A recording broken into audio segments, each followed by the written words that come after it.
We are streaming live now.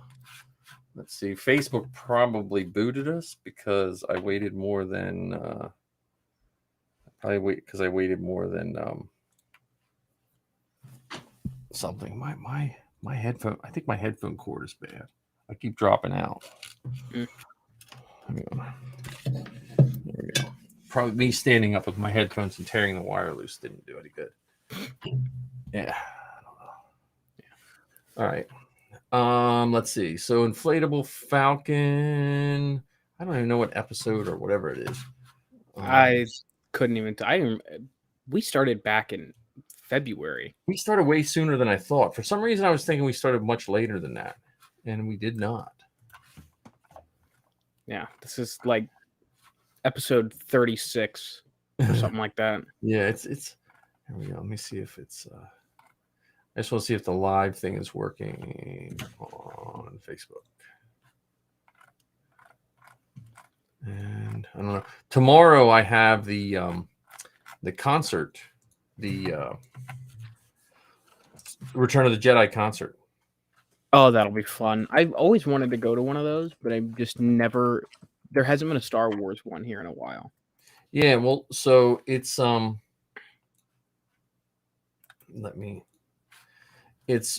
going with the droid builders. Marty's taking R2, and then I'm going as Dan's handler. So it's technically, I think it's a 501st event as well. But I didn't get into that, so I'm just doing the other. Let me see. Okay, there we go. Yeah, I think we're on. I don't know. Let me check. But yeah, no, I don't know what we have to talk about.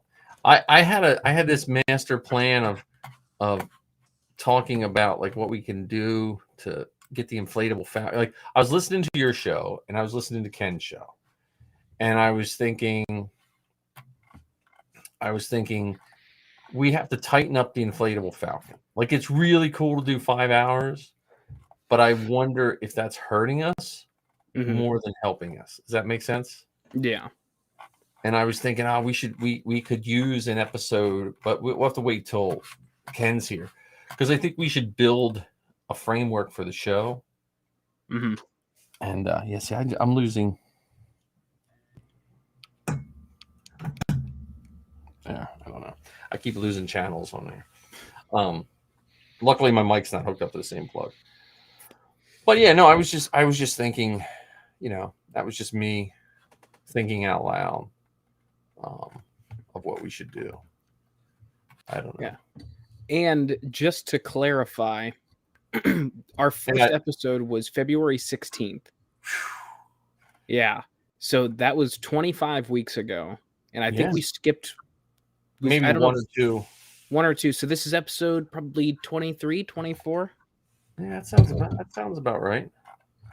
That's pretty good. I think that's more than I have in my regular podcast. Can I even call it a regular podcast anymore? But yeah.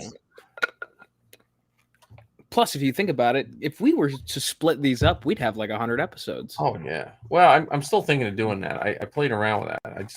I need like a rainy day with nothing else to do. My problem is when I think I have nothing to do, I get sidetracked. Like I go upstairs to work on that, and then I get sidetracked doing other things.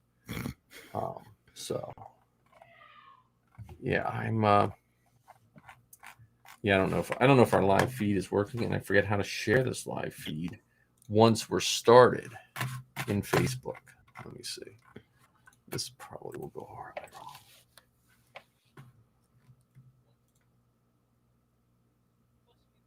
There we go. Oh, whoa. Well, I think I just I just invited everybody as a guest. I don't want that. Uh-oh.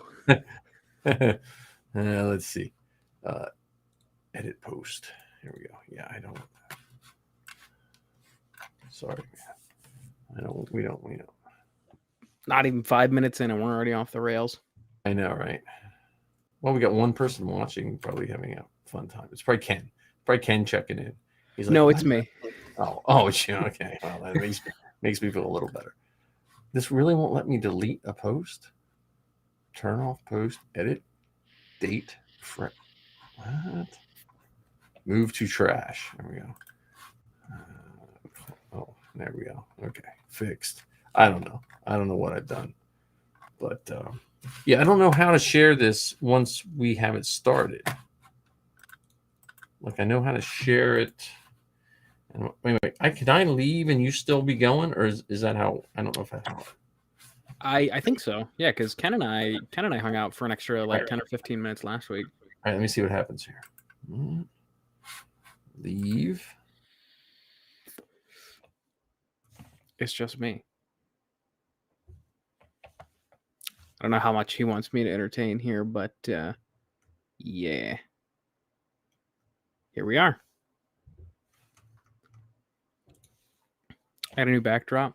Inflatable Falcon podcast, the best car bucket, Force Spine Star Wars. This is really cool. Da-da-da. Unifying Fandom Network, Inflatable Falcon, Force Spine Star Wars. $20 on Amazon. See if I can. Ooh, that was the wrong one. Can I go up at all in this chair, or is that not possible? I don't think this one has a sprocket. Yes, it does. I feel so far out of frame. There we go. I don't know what happened, but it's we'll see. We're in. We're 6 minutes in, and we've already went terrible. But here we go. I don't know. What's this? Oh, that's my YouTube. Oh, okay. Hang on. We're getting there. Yeah, it's just like I'm very out of my sorts here lately. I think it's late that I'm. Here we go. Copy link. There we go. I got it. I think I got it.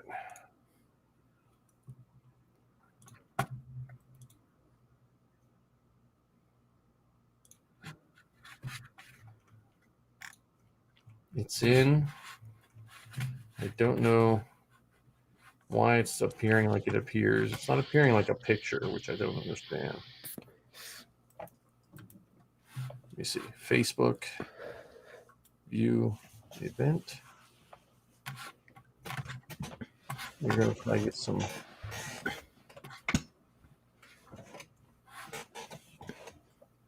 There we go.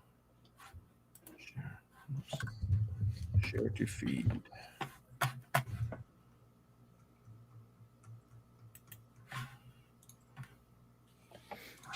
I don't know. I don't know what I did. Facebook. Edit. Save. Oh well. All right. Well, whatever. We're doing something somewhere. Who knows? Yeah, I guess that's all that matters, right? We're on YouTube somewhere. I knew that. There am I. I don't know why. There we go. Anyhow, so I was thinking, we should. I was thinking whatever we can do to make the figure out a format for our show, like because I was listening to yours and you have a nice, like, concise show. Ken has not that they all have to be short, but I was like, we should determine like what length we want the show to be. We should figure out, like almost like have sections because we all bring something different, and I worry that if we're not careful, our differences just get muddled together, and we lose what makes the show fun. That is a bold assumption for you to have that there is any sort of structure to my show. No, but there is. You have a very good command of not only your show but your pacing. You might not think you do, but you do. Like when you listen to your show, you would not think that your podcast is less than a year old. Well, less than 6 months old, for right? That matter. So I'm saying, like, it doesn't sound that way, and I worry that if we're not careful, ours does sound that way. Yeah. Not that we have to be like pro whatever, Yeah. Don't we have to be like pro streamers or anything, but a little more professional is what you're getting at, yeah? yeah, or just make it worth people's time. Like respect their time and our time to a certain point. Mm-hmm.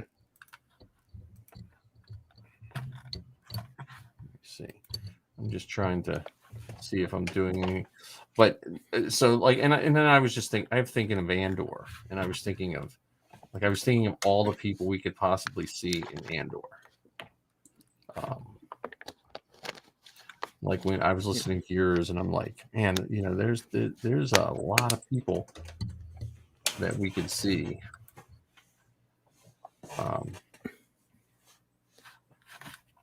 Yeah, to be honest, I actually don't remember all the people I said in my own episode. That was over a week ago. Well, right. But I also think like I'm just trying to. Where's my? I had a list here somewhere. I'm trying to find my list, but I'm not. It's not doing me any good.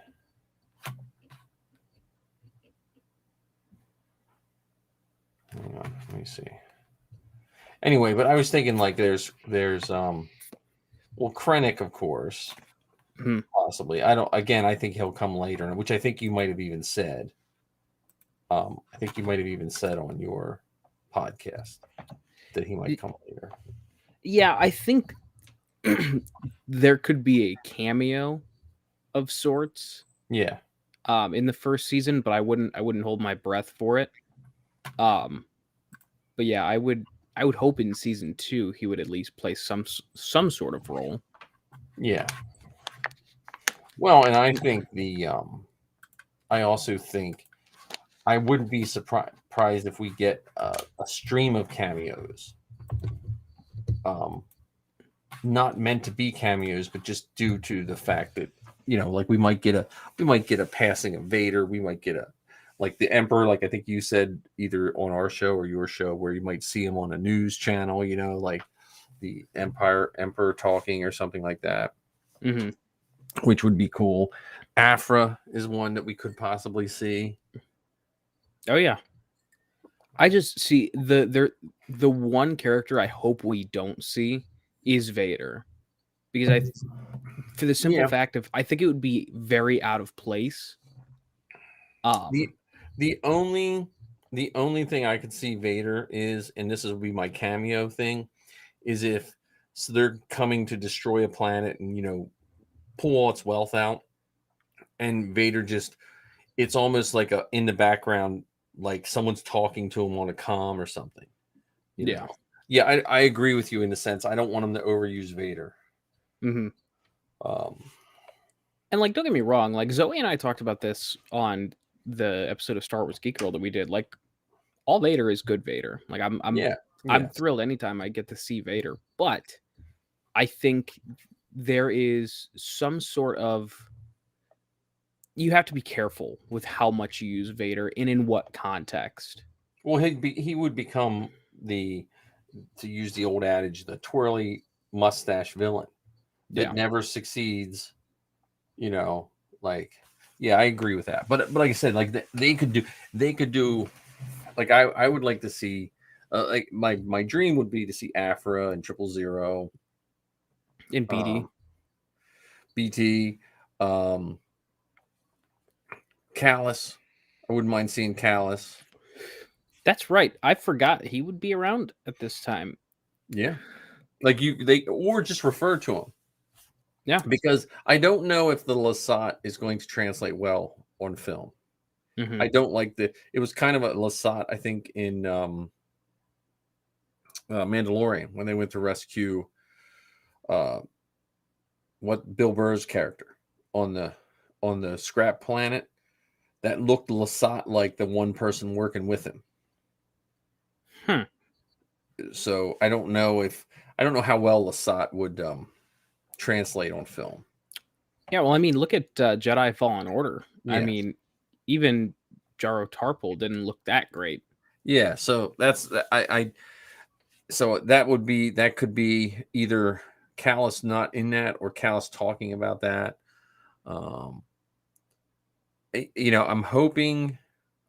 My dream is the first 2 episodes, since they're giving us 3. I'm hoping the first 2 episodes are more of the montage to catch us up to where Andor at present time. Mm-hmm. Like we get like a montage of like when he was 6 and when he came to his planet, when he started, because to me it looks like that he's basically like he's not really a rebellion guy. He's more or less just helping himself to stuff. Yeah. And someone gives him that charge to do a bigger, to be the bigger good, like he similar to the Ezra storyline, Yeah. where Ezra was just a street rat.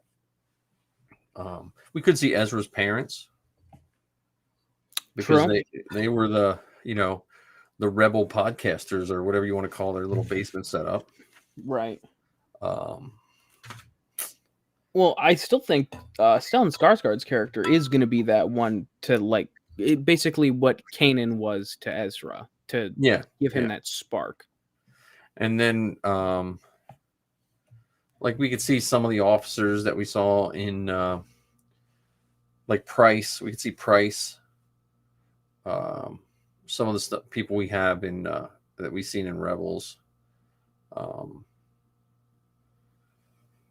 to think who else.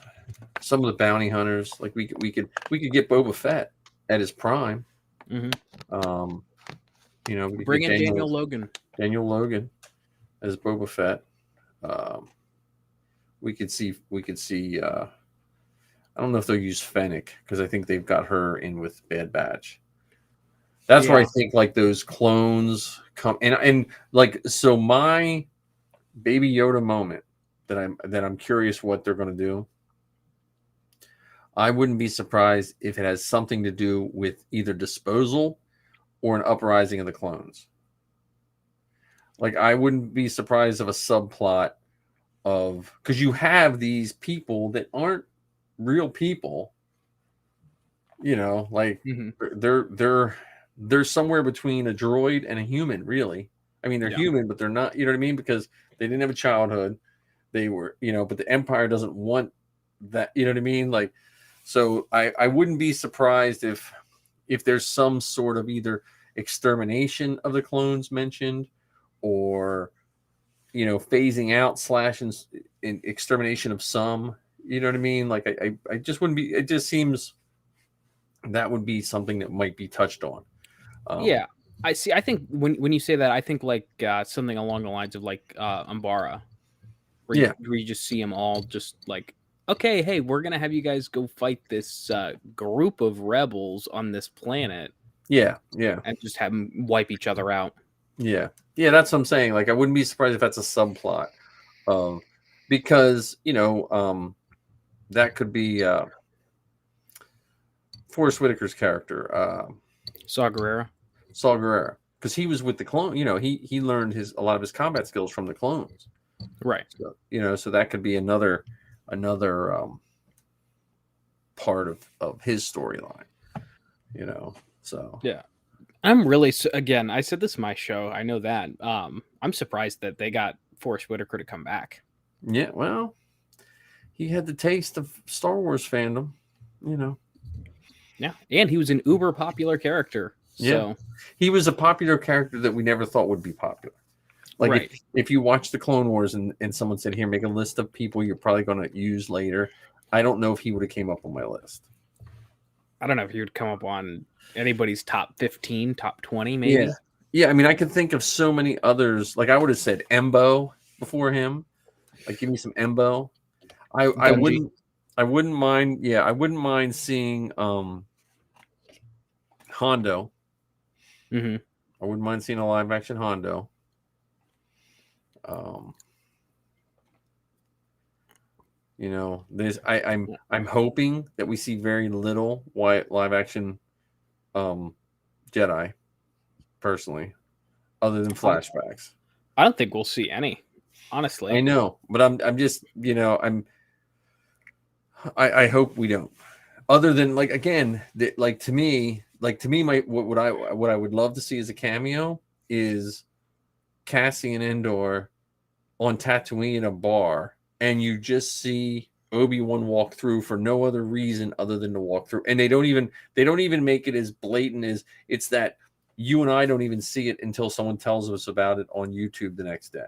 Like that's what I want. That's the stuff I want. Yeah, I feel like they're going to be smart about this show. I think because this was the last show to get filmed because Disney films everything in blocks. Yeah. And it's really weird how they do it, because I didn't know this until someone had pointed out from the Marvel shows. So like I don't know what the scheduling looked like for Star Wars, but I know Disney has their structure to where the Marvel shows, it was Loki, WandaVision, Falcon and Winter Soldier all got filmed at the exact same time. Yeah. And then maybe a month later, Hawkeye, Moon Knight, Miss Marvel all got filmed as well. So all these shows were filmed at the exact same time.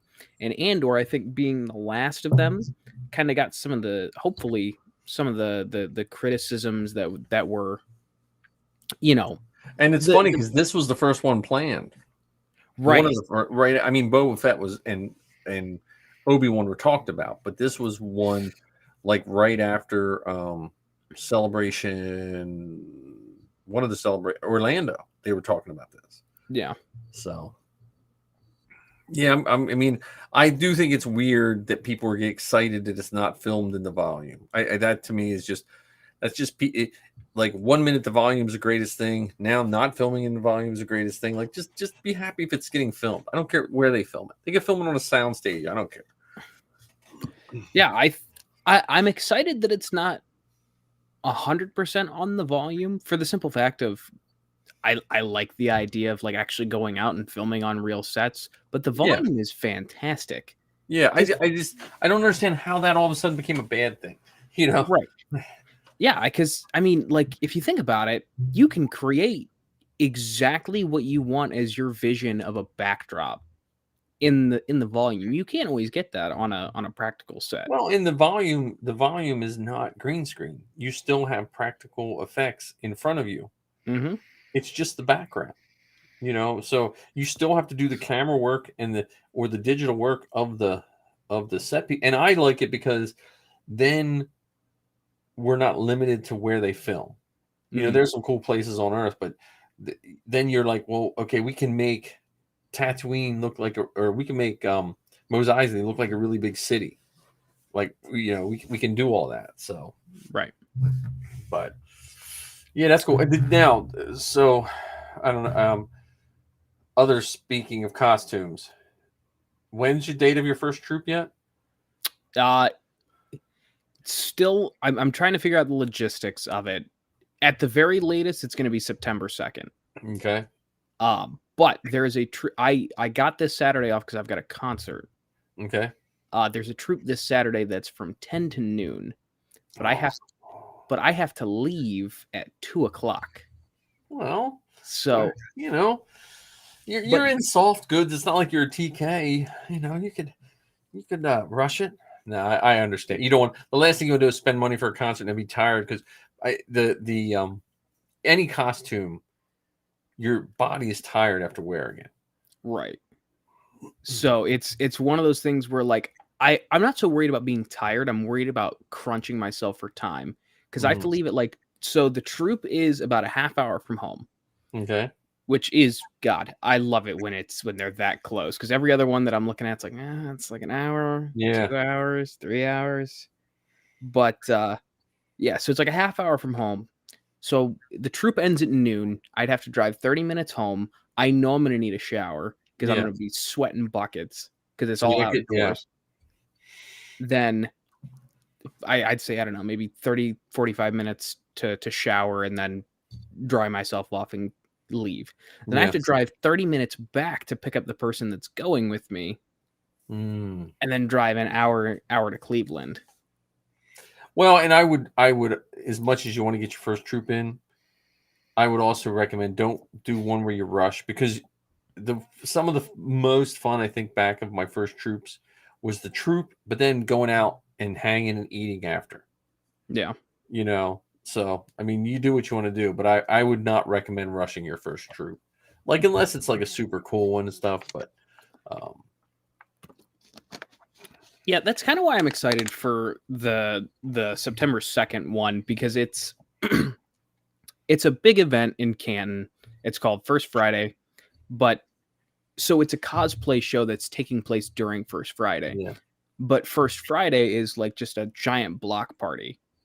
So there's, restaurants are serving food, drinks, people are out having a good time. So I would assume, because like I've got people who are going to First Friday that I'm either going to meet up and have them go to the cosplay show with me, yeah. or I'm just going to meet up with them afterwards. Because I'm Well, sure that's not exactly what their idea of Friday night would be. right, but it is nice when it is nice because you'll get to hang with your people that you troop with, and hopefully get to go out to eat with them after.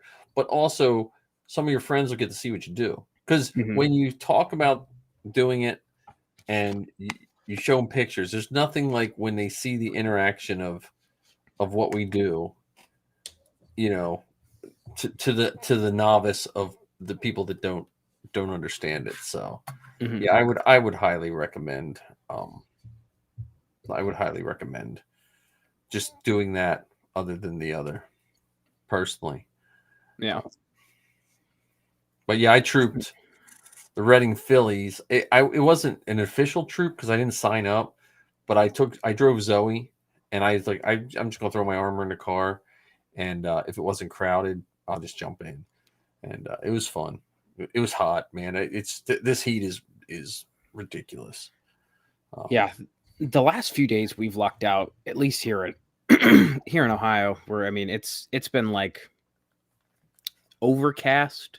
Oh, I would take some over. It rained and it was still hot. I was outside working with the garage door open, and it was raining and it was still stinking hot. I was like, man. Yeah, and that's the worst because then it's muggy and humid and sticky. Ugh, that's how it was a couple days here. And like I said, I'm working on rubber shorts. I'm working on making this mold for the 3PO. And the problem is, like, if you have a 3D printer screw up, the most it's going to cost me is a spool of filament. Like if it just goes off the rails and I lose a whole spool. But if I mix silicone, I could lose $100 worth of silicone in 5 minutes, because of temperature difference. And so I'm just like, So yeah, I need to get back working on something though. Like I've been exhausted these last couple weeks, just because I've been working so much. But like I'm getting to that point where it's like, okay, I haven't done anything since June. Yeah, so I really need to. I need to get on something and work on something. I want to work on a film. Yeah, to get his film going, but he hasn't got me a date yet. So he wants to shoot some more combat scenes at that same place, but he wants to shoot them like up close and stuff like that. So I don't know if that means he doesn't like the footage we have, and that's his nice way of saying it, or he just wants more to add to that. Yeah. Plus, I mean, I guess if you get another day, of that same shoot, you're kind of rolling the dice, but you might get some more troopers to kind of fill out the. Yeah. Well, I think that's the big thing. I think he wants to see if we can get more numbers, but he won't give me a date. So I'm maybe it's because of watching that Light and Magic thing. I'm just like, man, I just want to make some more Star Wars movies. Yeah. That's what I'm excited for. Next week, you and Ken might have to do it alone because like Zoe leaves Thursday morning, so I'm probably not going to be available. Yeah, because I'm going to be a mental disaster. So, because I mean, she's this the reality of it is she's going to school and internships and all that, but if she gets a job, that's it. She might not come home. Right. Like, and I don't know if I'm ready for that. So, to be honest with you, so yeah, we got it. I'll force Ken to do another episode of the Beskar Bucket with me. Get some more content out. But here was my thinking of the structure of our show, and you tell me what you think.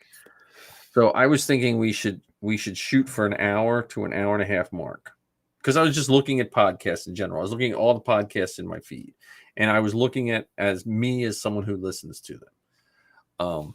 And I noticed that I rarely have unlistened podcasts that are under an hour and a half. Mm-hmm. When I look at my unfinished list that I never get to, or that keep getting building up in my podcatcher, they're always over an hour and a half. You know, that's just and so that's just my sample of me. Yeah. But because then I was thinking, like, if we did, it doesn't mean we're not on for an hour and a half.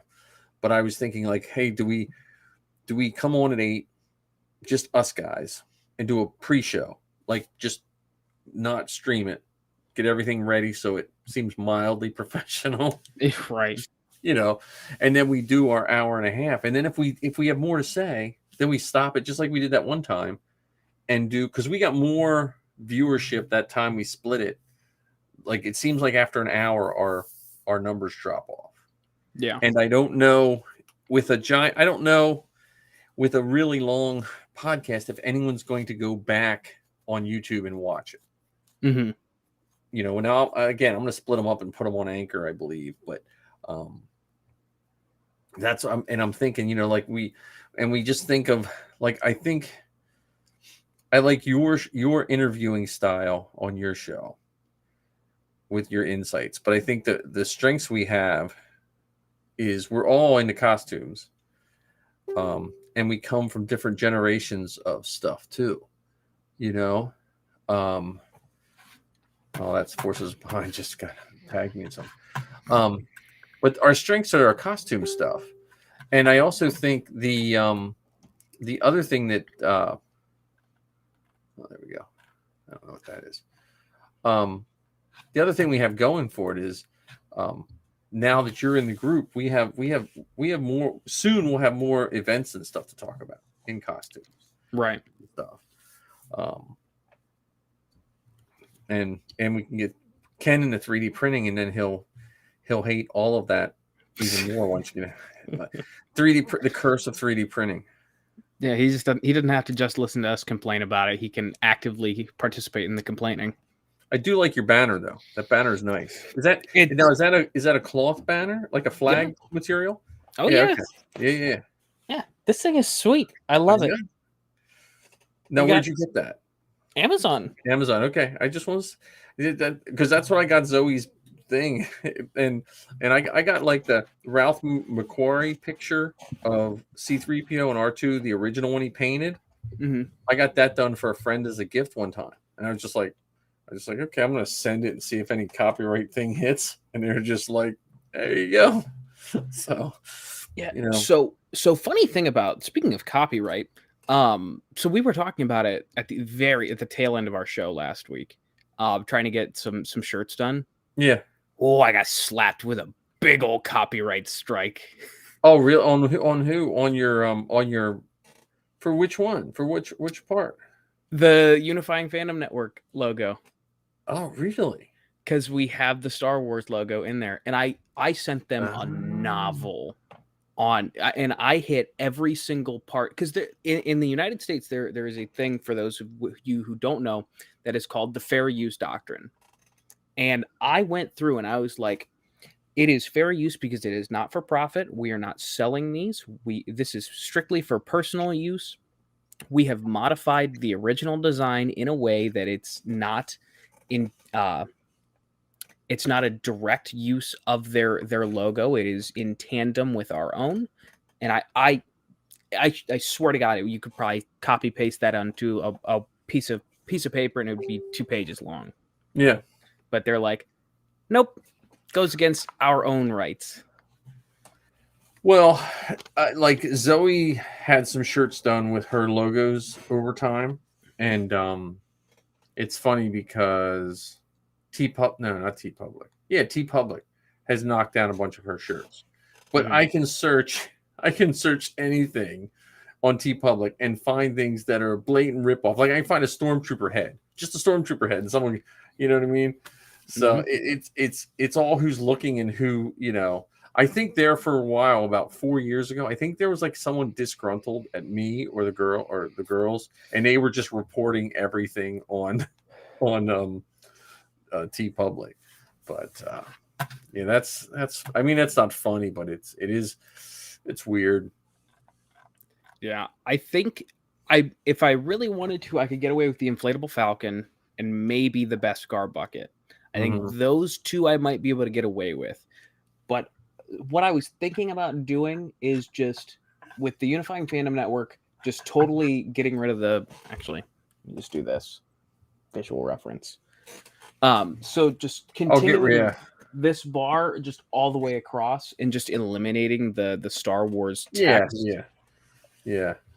But yeah, so Ken and I were working on something secretive. So there was another aspect of that I have to rework before because I don't know if it's like how YouTube is, where it's like a 3-strike system. Oh, yeah. I think they just flagged my designs in my account, so I can't use them. Yeah. Well, I know with T Public, they just take them off. They don't keep count, because like I said, there for a while, it was like I was getting a shirt knocked down every week. But T Public isn't. You get $1 for every shirt you sell, so it's not like I'm like I don't care. Yeah. That's why I put in the in our group chat earlier today. It's like, yeah, the Chinese do not give a damn unless as long as you pay them. It's funny because someone was selling flags at the garrison level, right? And under the rules, the 501st is set up through Disney or Lucasfilm. I always say Disney, and I got to stop saying Disney because Lucasfilm is owned by Disney, but it's still Lucasfilm. So I feel sometimes like I don't give Lucasfilm credit because they are different companies. They're run differently. They have different, So Lucasfilm has specific rules that the 501st and all these have to follow, and there's rules. You're not supposed to make a profit on any of this stuff. Someone in our garrison, our merch guy was selling. They were selling flags for like $25. I was like, that seems like someone's making some profit. And and they're like, no, you can't make them. So, and they were one-sided. So just to prove the guy wrong, I went on Amazon. I copied and pasted his design right in Amazon. I got a 2-sided flag for like $14. And I got it in like a week as opposed to like 6 months or something like that. Yeah. Just to prove them, like, look, someone's making money off of these guys. I'm not against people making money, but if the rules say you're not allowed to make money, then don't make money. Right. Yeah. But I would have, if I was younger, I would have invested in a embroidery machine when I just had money to blow. I would have, what I mean, get a $6,000 embroidery machine. And I'd be embroidering shirts all day. Like the 3D printers are fine, but that you earn that money when you 3D print for people. And this heat isn't making, as much as I love PLA, these heat waves are not making PLA all that much fun to work with in the heat. You let it sit out for, because Marty and I used to test it. We used to we're going to sit it in the car, and we had no problem with PLA until this summer. This summer has just become so hot, Yeah, it's just cooking plastic. I remember when I was driving home from the Tuscan build party, I stopped to get gas, and like I noticed the top of the face shell, like because I was just making sure everything was like in order. Yeah. And I like the top of the face shell was getting mushy. It's like I've been driving in the air conditioning for 30 minutes. Yeah. How are you already getting soft? So I had to cover everything up that wasn't. Yeah. Well, again, this heat made me learn how to fix automotive air conditioning. I did learn that. A valuable skill for. I thought I had that whole car tore apart. I thought, man, this is going to end horribly, and I went and bought. I think I told you guys I had to go cross-reference numbers that didn't exist to find out that I needed a piece from a Prius, and it worked. I was like, because I just spent a crap ton of money and I didn't get any air, and there was one piece sitting there. I was like, well, I'm just going to pull this out, and when you go into what is it? Advanced Auto, and you won't tell them what car it's from, it freaks them out. I was just like, can you cross-reference this number for me? So yeah. Hey, a lot of those guys, their favorite saying is my favorite saying. Look, I just work here, man. yeah. See, I was a parts guy in a Chevy dealer, so we had to learn like the I forget what the codes were, the grouping codes, and so we had to learn like how to find, like if someone just came in with a part, I had to learn how to look at all, So I expect more out of my parts guys. So yeah, but back to Star Wars. Right. I saved some of my air conditioned parts. They went in my Greebly box. A couple of them, I was like, oh, these would look good on a droid. So I have a Greebly box now. So hey, that's a win-win if you ask me. You fix Yeah. your AC, and you've got more stuff to kit and I got bash some with. Greeblies. So, but yeah, I gotta rewatch. I'm gonna rewatch the Light and Magic, but the Industrial Light and Magic one. But that's one, again, I said before, that gets me happy and sad at the same time. Yeah, I'm really pacing myself with it. Like I powered through the first 3 episodes by the second day, and I'm like, okay, that was a lot to take in. I got to slow down. So I watched the 4th episode last week. I'm going to watch the 5th episode this week. And I'm going to finish it next week. It's just an inspiring story. Again, I can't say it enough, man, to people that I know it's just you're just the one person listening right now, but there's people that are listening to this, man. Just go after what you want. You get one go at it, man. And the stuff you think is important in your 20s and 30s sometimes is not nearly as important as you think. Because I should have just drove out to California when I was 20. Yeah. Hey, this last week I thought about it. Like, I could just. Well, you can go to Long Island and get a job with the prop dude, Spina. That's true. That's very true. My biggest hang up though is I have so much stuff. I have no idea how I would transport half of it. I'm telling you, you got to look up Tim O'Sullivan. He's in your garrison. Mm-hmm. And I don't know, I think he's in Cleveland. I want to say Cleveland. That sounds right. But he has like a prop house. Like his stuff is nicer than what's coming out of prop houses right now. And he's such a nice person. Like the ET he is building makes me want to learn robotics. I mean, learn animatronics. Yeah. And then Marty and I were talking about today. We were like, we should him and I are thinking of building Chopper together. So we're going to just say, okay, like this week, when I meet him tomorrow, we're going to decide, okay, between now and a week from now, we're both going to have the left foot shell printed. That's it. And then the next week we'll say part whatever. And while part whatever is printing, our other job is to have that one finished. We're just going to do it. We're each going to be working on one, the exact same one. And just, just to get stuff, because I feel like I have all this 3D printed stuff and I don't have anything done. Mm-hmm. Oh yeah, no, you're preaching to the choir. So I'm still sitting on this Commander Cody helmet. I printed that 18 months ago. Yeah. So yeah, that's my biggest flaw is I'll print stuff. I'll finish something, but I'll print another thing. I'm like, oh well, I'm done printing all this. I don't want my printers to just sit here. So I'm going to finish this while this is printing. And then it just turns out to where it's like, okay, well, I just didn't finish those. And I started another project when I was done printing that. Yep. Yeah, that's what. And then I just get tubs of printed parts. And I don't need tubs of printed parts. Yeah. Don't forget, you still got clone armor to finish too. Got clone armor. I was looking at that today but I was like, I don't know if I want to set this ABS. I was going to paint it. I was going to give it just a once over of white primer because I'm going to have to build it back up because they're not knocking. I can tell when that was painted because of the style of weathering that was used. And when all those clones came out, they did like a brush on paint weathering, and it looks fine from 5-6 feet away, but it just looks muddy to me.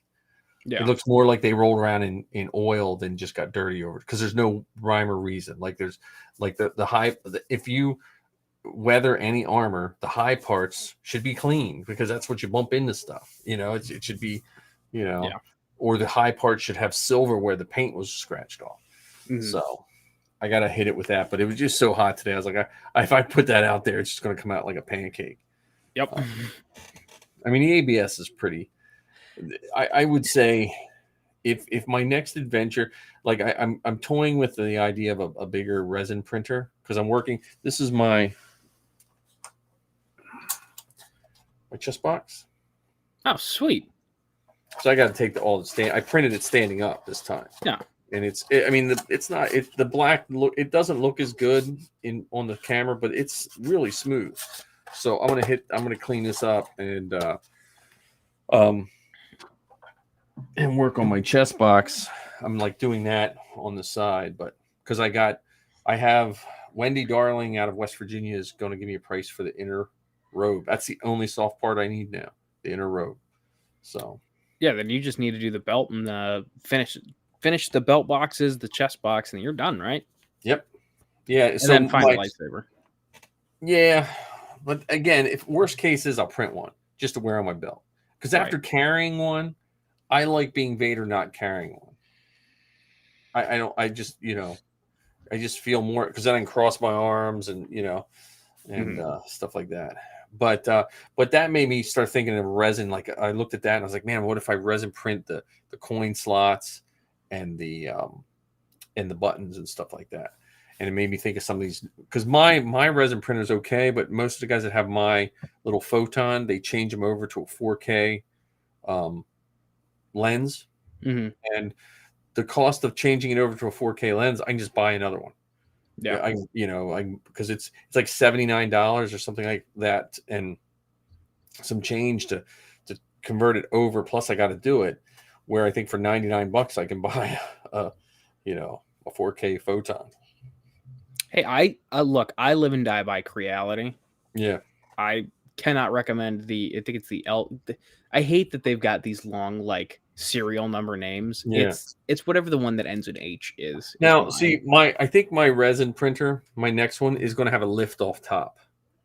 Yep, instead of the open. I have the open door on it, and I hate that thing, because then you just need, like, the door has to, so yeah.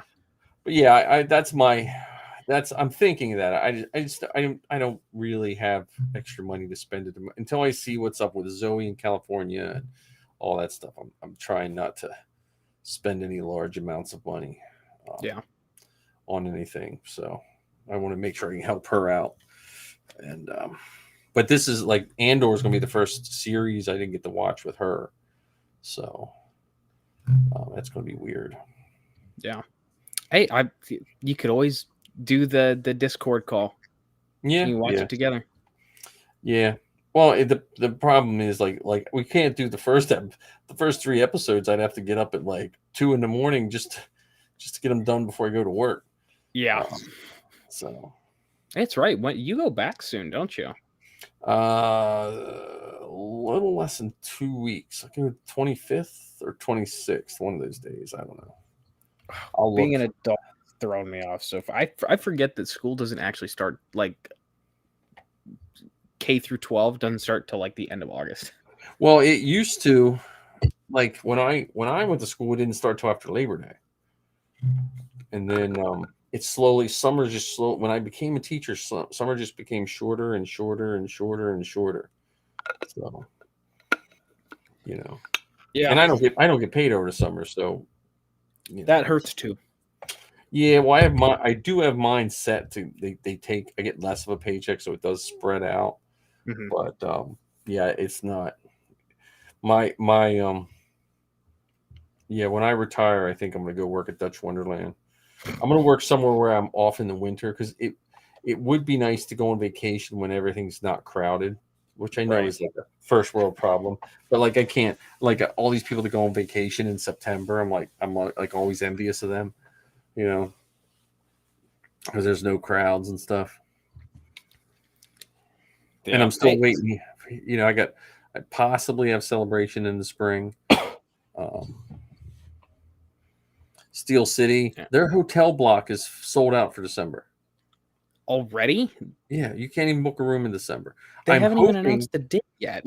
Yeah, well, someone posted the date up somewhere, and so I went and checked, and the hotel's sold out. Now I'm hoping that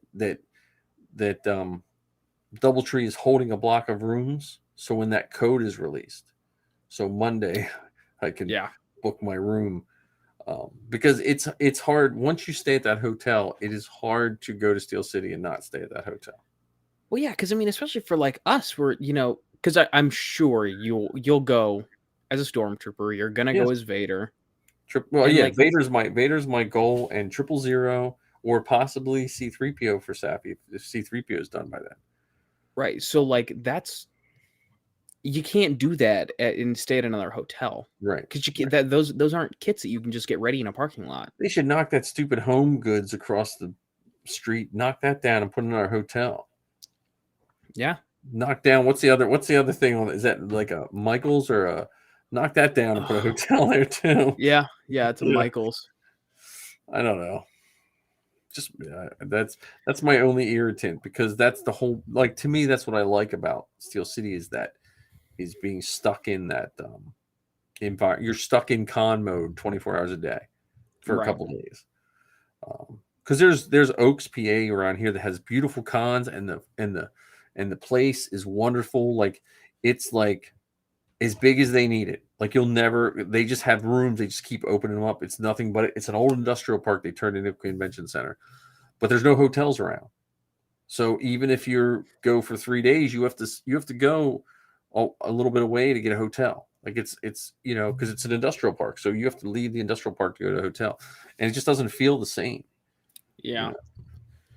Yeah, like Cleveland, the Fan Expo Cleveland,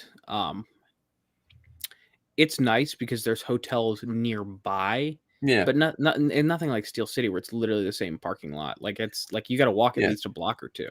Yeah, like Celebration was nice because we were considered far away from the convention center, and we were a block, not even a block.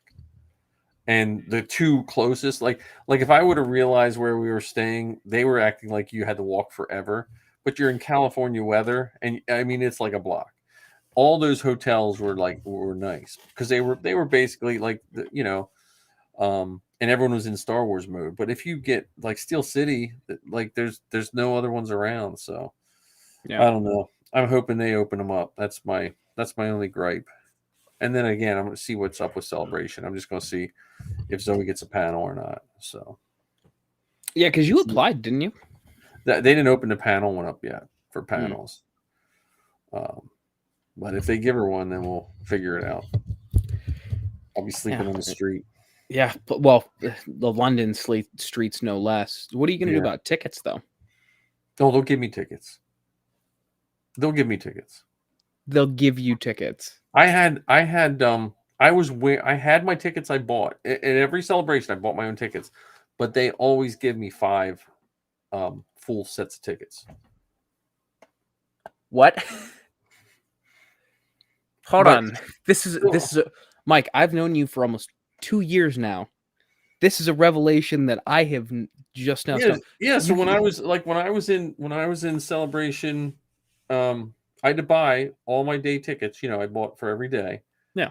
And then, but the problem is with the panels, they don't tell you till 3 weeks, 4 weeks before. Oh, here's your tickets. So you know what I'm saying. So they don't promise you tickets, but every time they've given me tickets, so you still have to buy them. Right. So because I mean, like they said, who's going to be like this past time? They're like, who's going to be on your thing? And I was like, okay, Zoe, Axel, I'm going to be running sound. Sal will sing the intro, and then we're going to have Lizzie or a guest. I was like, okay. So then I just went, and now no one else needed tickets, so I just picked them up. But I never want to count on that because what if it changes? Right. So why haven't you thought about applying for the Inflatable Falcon as well? Oh, I probably will. I'll do that too. Oh. So I mean, I don't know if like like I'll apply for everything and anything, any panel. I mean, the only like I applied for CreatorCast before. Zoe's just since she's done 2 celebrations and then she's done 2 other cons for Reed Pop. I think they know her a little better. Right. So, like they had her. She was the MC for the cast of Rebels at the Philadelphia Con. So it was Steve Blum, his wife, and the guy who did the voice of Vader, and he also did some other voices. I forget his name now, but Zoe was the MC for the Star Wars animation panel. Wow. So that was 2019, I think. Yeah, 2019. That was her freshman year of college. It was the weekend before she went to college. She got to MC that, which was really cool. Yeah, I bet. So, but again, you try not to take any of that stuff for granted because you also don't want to be that. You don't want to be that last person that pushed them over to not do that for you.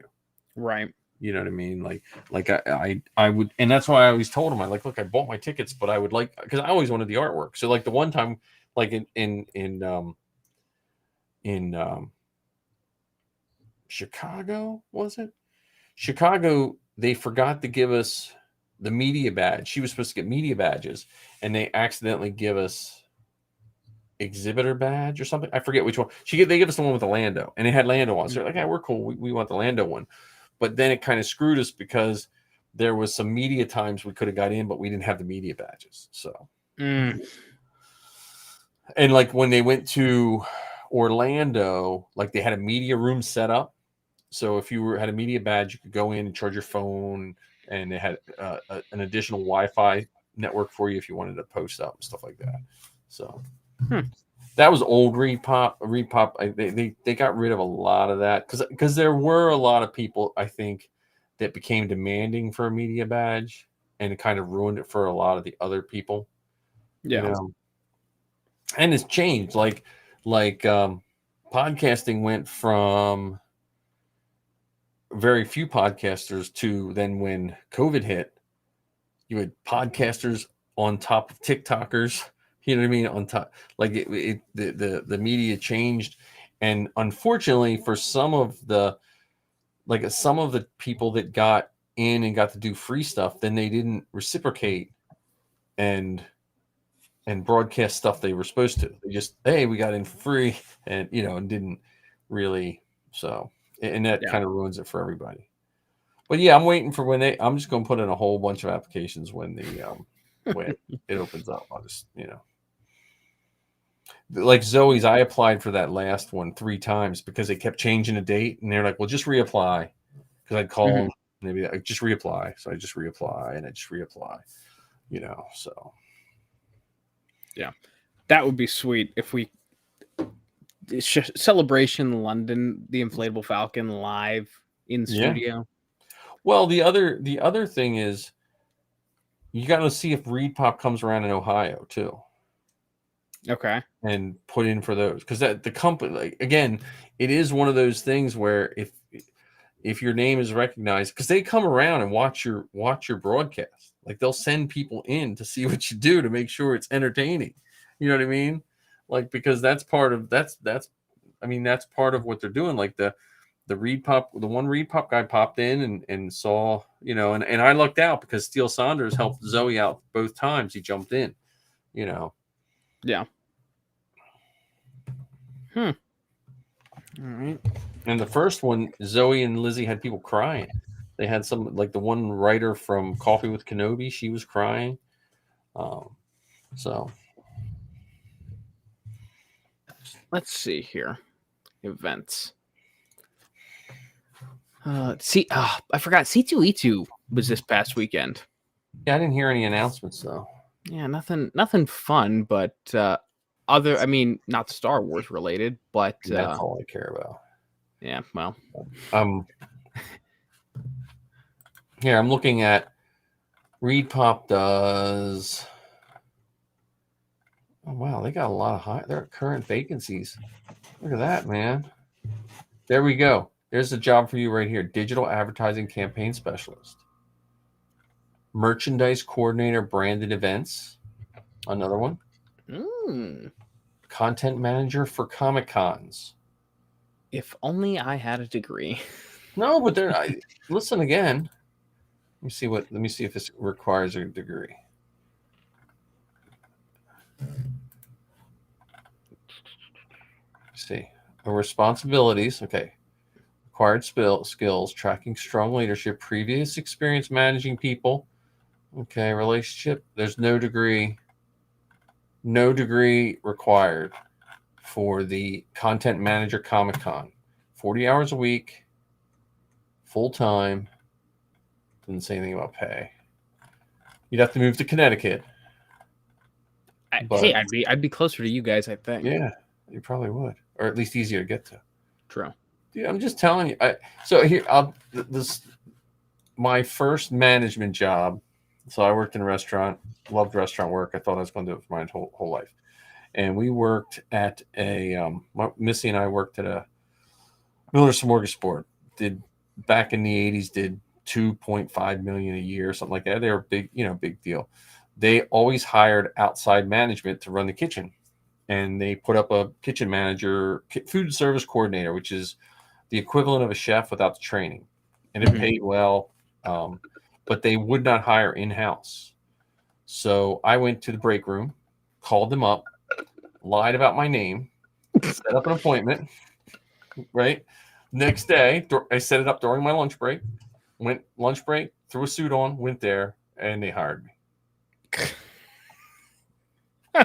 So, Yeah, jeez. It is what it is. Like again, like I'm like I said, I'm looking at content manager for Comic Cons, and I mean, go to the ReedPop page. I mean, they have content marketing coordinator, merchandise coordinator, branded events, marketing coordinator for Comic Con, digital advertising campaign specialist. See, a lot of this stuff, like when you look at content manager for Comic Con, digital advertising from campaign manager, all of this stuff is you can't fake knowing some of that stuff. You know what I mean? Mm-hmm. But if you've been to a Comic Con and you're that right demographic, you can't not fake. You can't not know it either. You know what I mean? Right. But I don't know. Just saying. All these things, man. I'm just here. Let me see what events they run. They run C2E2. They run that's UK. They run Emerald City Comic Con, Pacific Northwest, Florida SuperCon, GameIndustry.biz, MCM Comic Con, that's UK. Minecraft Festival, which I didn't realize. They run New York Comic Con. I didn't realize ReedPop did that. They do all the packs. I knew that. Yeah. Star Trek Mission. Oh, there we go. Mission Chicago. Look at that. Star Trek Mission Chicago and Star Wars Celebration. There you go. Hey, I think we should apply to be on the podcast stage at Star Trek Mission Chicago. There you go. I'm sure they'd be thrilled about that. Well, the new Star Trek stuff coming out looks good to me. Yeah, my dad watches it. He thoroughly enjoys it. I just don't need one more thing to want to build, make, or do. Yeah. To be totally honest with you. Oh, good. There we go. Inflatable Falcon is showing up on my feed now. I was worried we were. No, but again, I'm just saying this to you, and I say this to anyone your age. I'm 54. 24 to 54 goes way faster than you think. And if you're not careful and you put things like you think you're going to do certain things and you blink, and it's, and you're 54.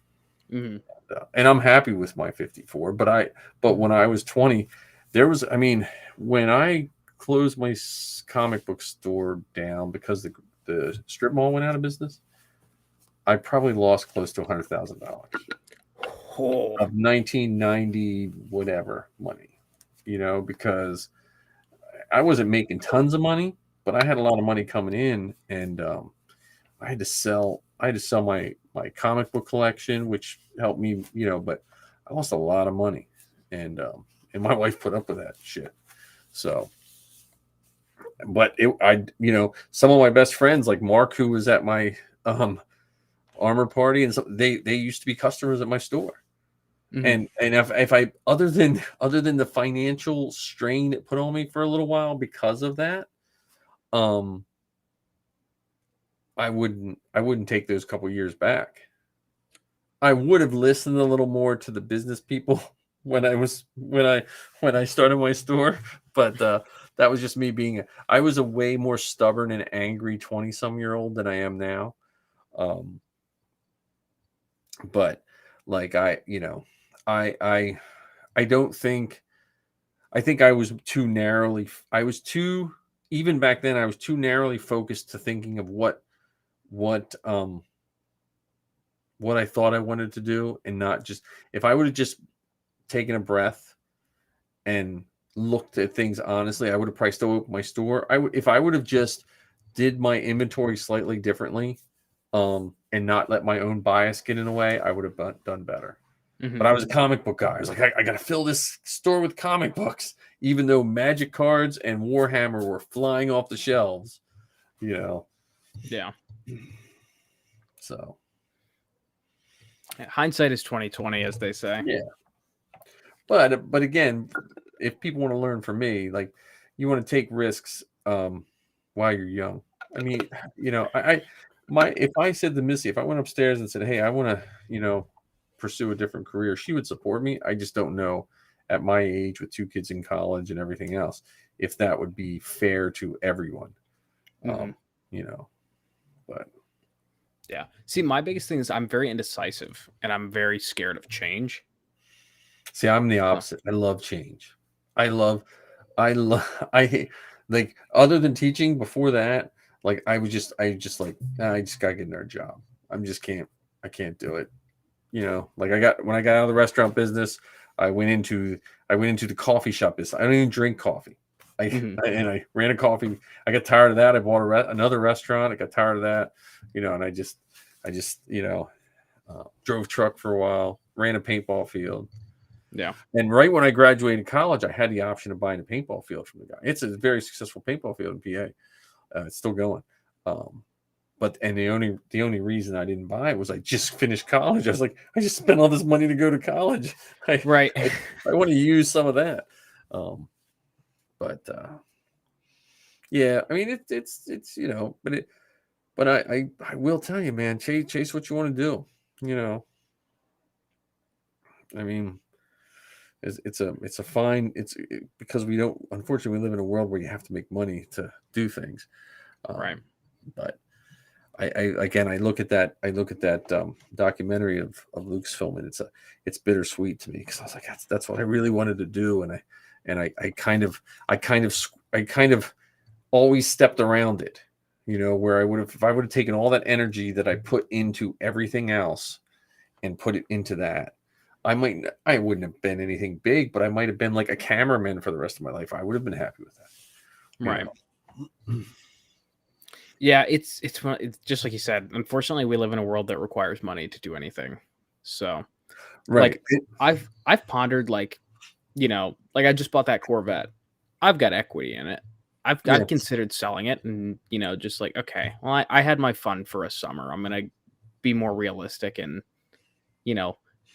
put that towards something else. But at the same time, where it's like, I always wanted that car.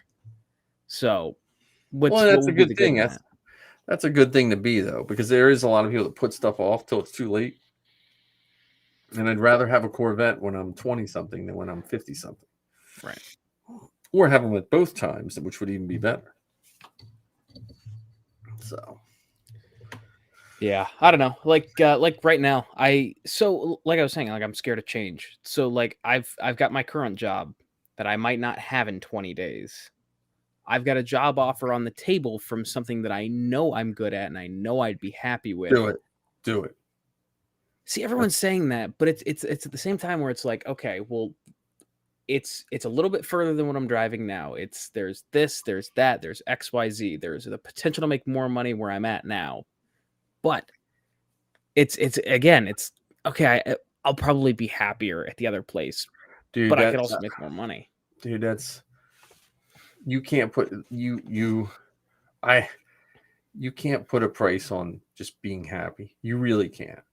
Because the amount of when you're unhappy at somewhere, then you have to spend money so you make even less money. You have to spend money to make I don't know. You know, that's what I mean that's I mean Star Wars is what makes me happy and again I as a teacher when I started incorporating more Star Wars into my room, it made my job better. Mm-hmm. You know, and again I'm at that point. I'm you know it's nice now that my students like Star Wars again. But there was a while that they just thought I was a weird Star Wars guy. But when Force Awakens came out, it was pretty cool. I used to take my armor in. I used to always have someone that wanted, I take my armor in for students. But it's not with COVID. I don't really do that anymore. Right. Yeah. But I don't know. And I haven't heard from the Inflatable Falcon people. I'm still waiting for an event. There, one of us are going to fall into an event that has an inflatable Falcon because someone's going to have a Star Wars themed something and have the 501st there, and there's going to be a Falcon. Now I won't be at. You could almost bounce in it in Kylo, like if you took off your boots and your mask and with your hair, you could look like Kylo bouncing around. Yeah. And then you get your dad with his TK when he gets his TK. Yeah, honestly, I'm thinking of he doesn't want to build one. He wants one that's assembled. And I keep trying to tell him, like, that's not how it works. You're never going to be able to find one that fits you. You got to get him to an armor party. You got to get him. You got to get him to, because sometimes as relatives are your best allies, but they're your worst when you're trying to convince them of something. Because when you're trying to convince them of something, they think of you as the idiot that did X, Y, or Z. You know what I mean? And when you take them and they're like, wait a minute, this guy looks normal, and he's building because you get in and then you meet people of all different walks of life. I think that's the most fun with the costuming groups is that cross section. You could be talking to a doctor and a barely employed person, and they're still talking to you about armor, and you know what I mean, like. Yeah, like for example, our CO, the Ohio Garrison CO, like if I would have had to like just a generalization just by seeing him, not including any of the conversations that I've had with him, but if it were just like where would you say this guy fits in, like in society? I would say that is the most hipster looking guy. He probably drinks herbal tea and eats his He's a vegan. Yeah, I that would probably be that, or he would be like the douchebag in high school. Yeah. Super nice guy, and obviously he's the CO of the Ohio Garrison. So it's like, yeah, no. If you would have just showed me a picture of our CO, I'd have been like, there's no way. Yep, that's our CO. Oh yeah, and what's really neat about the costumes is when you see people's personalities change when they put that costume on. Yeah, like Marty would not get up in front of 20 people at a Weird Al concert. A Weird Al Jeopardy game, but he'll be in Chewy in Philadelphia Stadium, dancing on the field in front of the whole stadium of people. You know. And Safi, who doesn't talk to anybody, you throw her in 000, she'll dance and do all kinds of nonsense. So there's something about not being able to see your face. Yeah. Oh yeah. Well, even Zoe though, if you put Zoe and Sabine, she has a swagger in Sabine she doesn't have when she walks in normal life. Mm-hmm. Like it's just she throws on the suit, you know. Yeah, I'm still curious to find my groove as Kylo, because Yeah, I had the most people I've worn it in front of would be you, Dan, and Ken. I think. I know you'll get you have it in your Mando, Mm-hmm. so you'll Yeah, get it in Kylo, you know. yeah. I think I need to wear it out. I need to finally troop in it and just put that to bed. That's what Marty and I were saying this morning. We were like, we just need to put our costumes on and just go do things, because that was so much fun being. We were just along the highway. I was holding up, like signs, and people were beeping at us. You know what I mean? Just for the hell of it. Ken and I were talking about that. We need Yeah. we need to find some time that all of us have available to where we can just get like 5 or 6 people. Yeah. Just go to like an ice cream stand, all in costume. Don't plan it, don't coordinate it outside of us. Right. Just go do it and just see people's reaction. Well, that's why I want my Vader done. I don't care if I get it approved anytime quick, but I want to get my Vader done because it is so much easier to wear than a TK, which I never would have thought. Well, I mean, it's mostly soft goods. Yeah, I just thought the helmet was going to be harder, but the helmet's even not, because since I'm putting lifts in, I don't have to really stretch, try to stretch my neck. So yeah, and you've got wider lenses, you've got more space in the front. Yeah, because of how the triangle protrudes. You can't really move your neck much though. Well, yeah, it's basically it's like Batman. Yeah. Not the new Batman. He can move his neck. His is more of a just on top of his head. That's more of the Michael Keaton Batman is that neck move thing. Oh no, that was ever. I think no, Robert Pattinson his comes down his neck. Right, but he still has a little more side movement on his neck, and the same with the Christian Bale. He had a little more because Affleck, Batman Begins, Christian Bale, Kilmer, Clooney, and Michael Keaton. They all had the full cowl. I like I'm still the Michael Keaton, and then the TV Batman. Adam West. Yeah, he died on the day of my graduation party. That was your fault. Just no. Yeah. Yeah.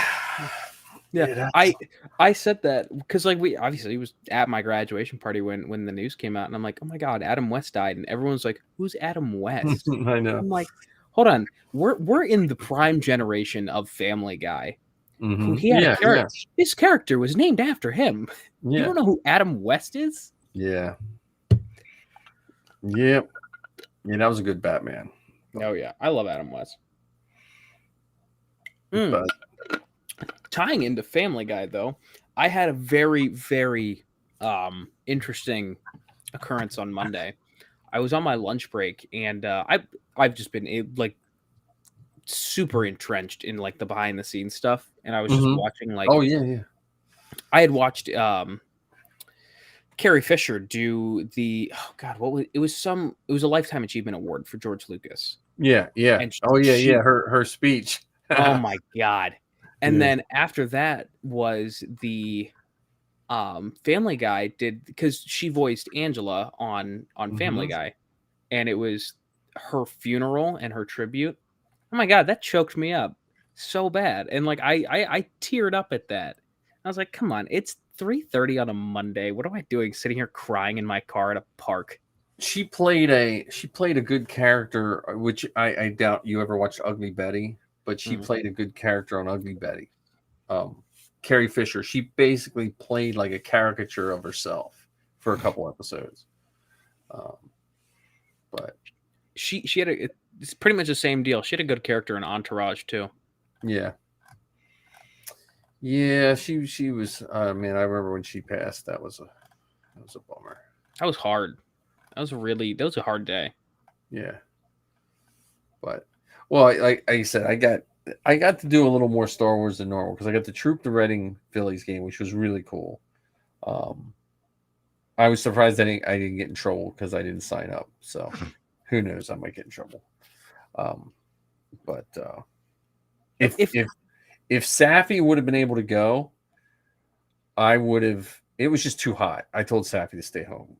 Because if it would have taken, she would have been overheated by the time I bolted her in. Mhm. But if she would have went, I would have probably taken my sand trooper to troop in, because I would have trooped as a droid builder and I can wear anything I want. So, but I didn't want to be that much of a jackass. If you get in trouble for that, I'd be pissed, for the simple fact of you added another costume to add to the experience for those who are there. Our garrison is known for capping events for only just for the sake of capping events. I guarantee you the Reading Phillies didn't say you can only bring 10 people. They probably said, hey, 10 sounds good. And a normal person would have said, hey, well, if we have more, is it okay? You know, it's just our garrison. It's not your garrison. The garrison, Ohio is fine. Star Killer is fine. Old Line, Corellia, Northeast Remnant. It's everyone but ours just has these little rules that are basically made to remind us who's in charge. Yeah, like that's why I like the transparency that we have. Yeah, with, you with guys, the Ohio man, garrison. Yeah, you guys are, and you know, I think sometimes people think, I've had this discussion with Marty too. I was like, you can not be a rule jackass and still have standards. You know, you and see, perfect example. You probably run with you ever have those people at work that tell you stuff that they don't really need to tell you because you're going to do it. So then they feel like they can get credit for what you did. Oh yeah. You know what I mean? Like you're selling cars and you're going to probably sell whatever car X and everyone knows you're going to sell it. Then someone comes up to you, hey, just, I'm really proud of you. And they have it has nothing to do with them, but they just made it seem like whatever you just did is because of what they did. And we have a lot of people like that. We got like a Hill Street Blues type speech at the beginning of our troop. I've never seen that ever in my life. Like at that troop at the game, the one guy was like, okay, now look, everyone just go out there and make sure you get pictures with the kids and have fun. And just, I'm like, okay. Like it was like Captain Obvious jumped in and told us what we were supposed to do. So, and again, it's a small. I don't want anyone that listens. No one's listening right now, but anyone that jumps in and listens, I don't want anyone to think I'm saying anything about the 501st. It's just like when you say Star Wars fans are mean. It's not. They're not Star Wars fans. They're just mean people that say they are Star Wars fans. And the 501st, when you get people that are idiots, they don't understand what the 501st is about, and they're just power hungry fools. Yeah, I cannot stand, because like now that I'm in the group, I can finally. Yes. And like I don't want to say this like, oh well, I'm in the group now, I can say XYZ. Yeah. But like interacting even before I was in the group, interacting with you, Marty, Dan, everyone over in Karita Garrison. Is it Garrison Korea? Yeah, Garrison Korea. Everyone over there, like just interacting with you guys, like I've heard a lot of negative stuff about the 501st, and like from my small sample size, I would be shocked. But and then like now that I've interacted with people closer to home, and like I'm in the group now, that I can see how these people act, I can see how they interact with other people. And then like go into those Facebook groups where it's like, oh, the 501st told me I had to cut my hair because I can't be an officer with long hair. Yeah, that's not. They can't. The groups we trooped with officers that have goatees, glasses. They can't make you like do any of that stuff. We have an officer with a long ponytail, like his hair was as long as yours, and he just Now, I mean, again, my only thing to anyone doing any character is just if you don't look like if you do a face character and your face doesn't match what they look like, don't get upset if people say stuff. I mean, if you don't look like Mark Hamill and you do a Luke Skywalker and someone says something, they probably shouldn't. It's not nice of them to say it, but that's just how people are. You know, I get, aren't you short for a stormtrooper all the time? Yeah, it drives me nuts because like there was one because that post I sent you guys before it got deleted, there was a girl who's like, yeah, I'm in the Rebel Legion and I do a Mara Jade, but I can't wear contacts, like they irritate my eyes, so I have to wear prescription glasses. And yeah, Mara Jade doesn't wear glasses, but like I have to, and nobody says anything about it. Right. Well, there's a girl I want to say Instagram, that her whole persona is Ray with glasses. Like, it's just like she just took it as and made it like a joke kind of thing, because I guess some people must have made fun of her. But that's like the overall, the 501st is going to be good people.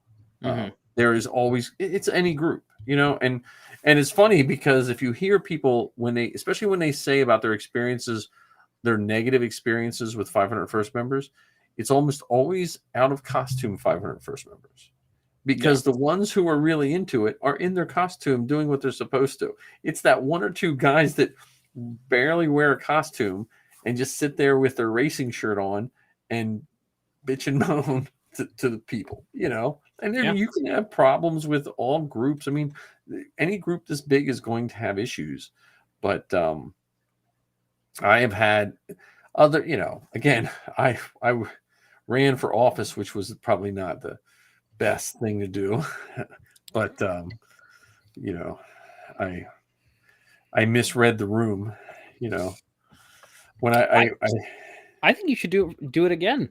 Oh, I I have a mild plan of possibly doing it again. I just have to see what my mental capacity is when Zoe's off to school and this and that. But my plan is, you haven't been through an election yet. So if you have election boards on your forum, go read some of the questioning and stuff that people ask, because it's I'm surprised anyone runs, because people get so stupid about stuff. You know, mainly my garrison. I have a copy of all the questions I was asked. I should dig them up and send them to you.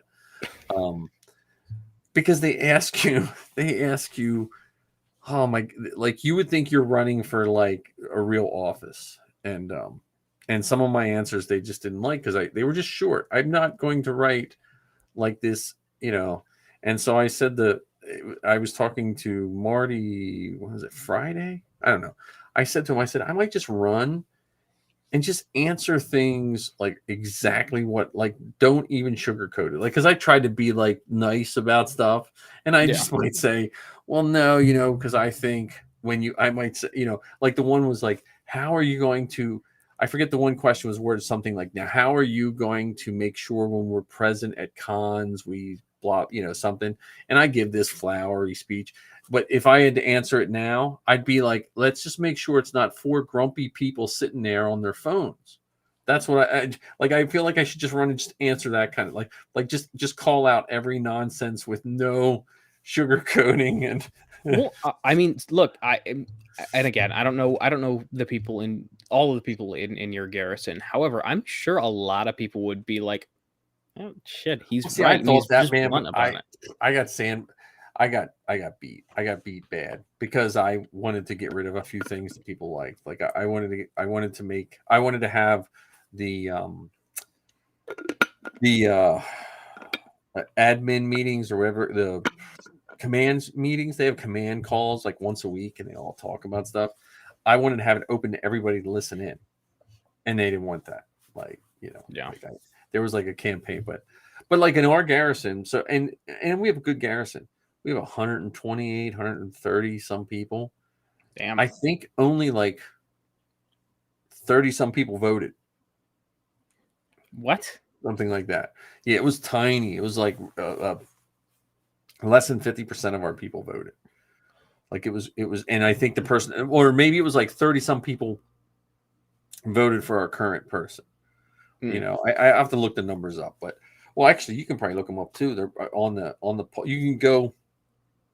You should be able with your 501st number. You should be able to go to the elections and see the results of all the different garrisons. I like numbers, so I always like. Yeah.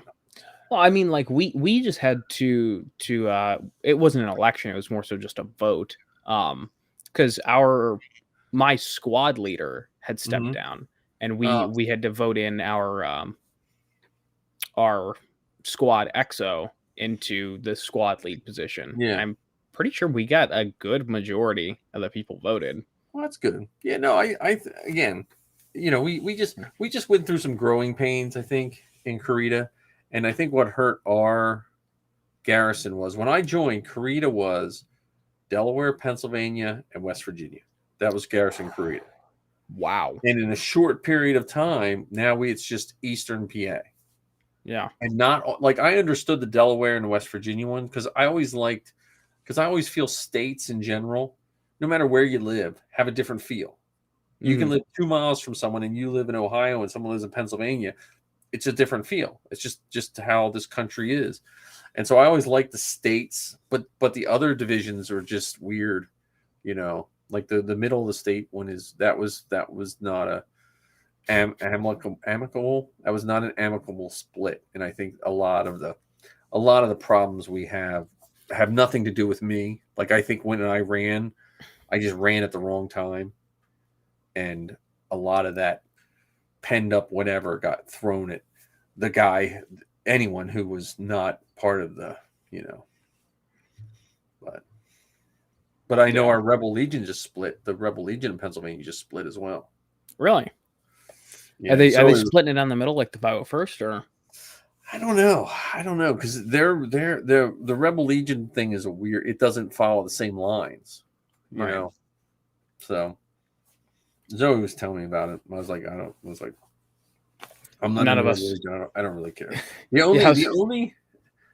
only way I would join the Rebel Legion is if I did like a Mando suit, like something like that could get me into. I don't picture myself.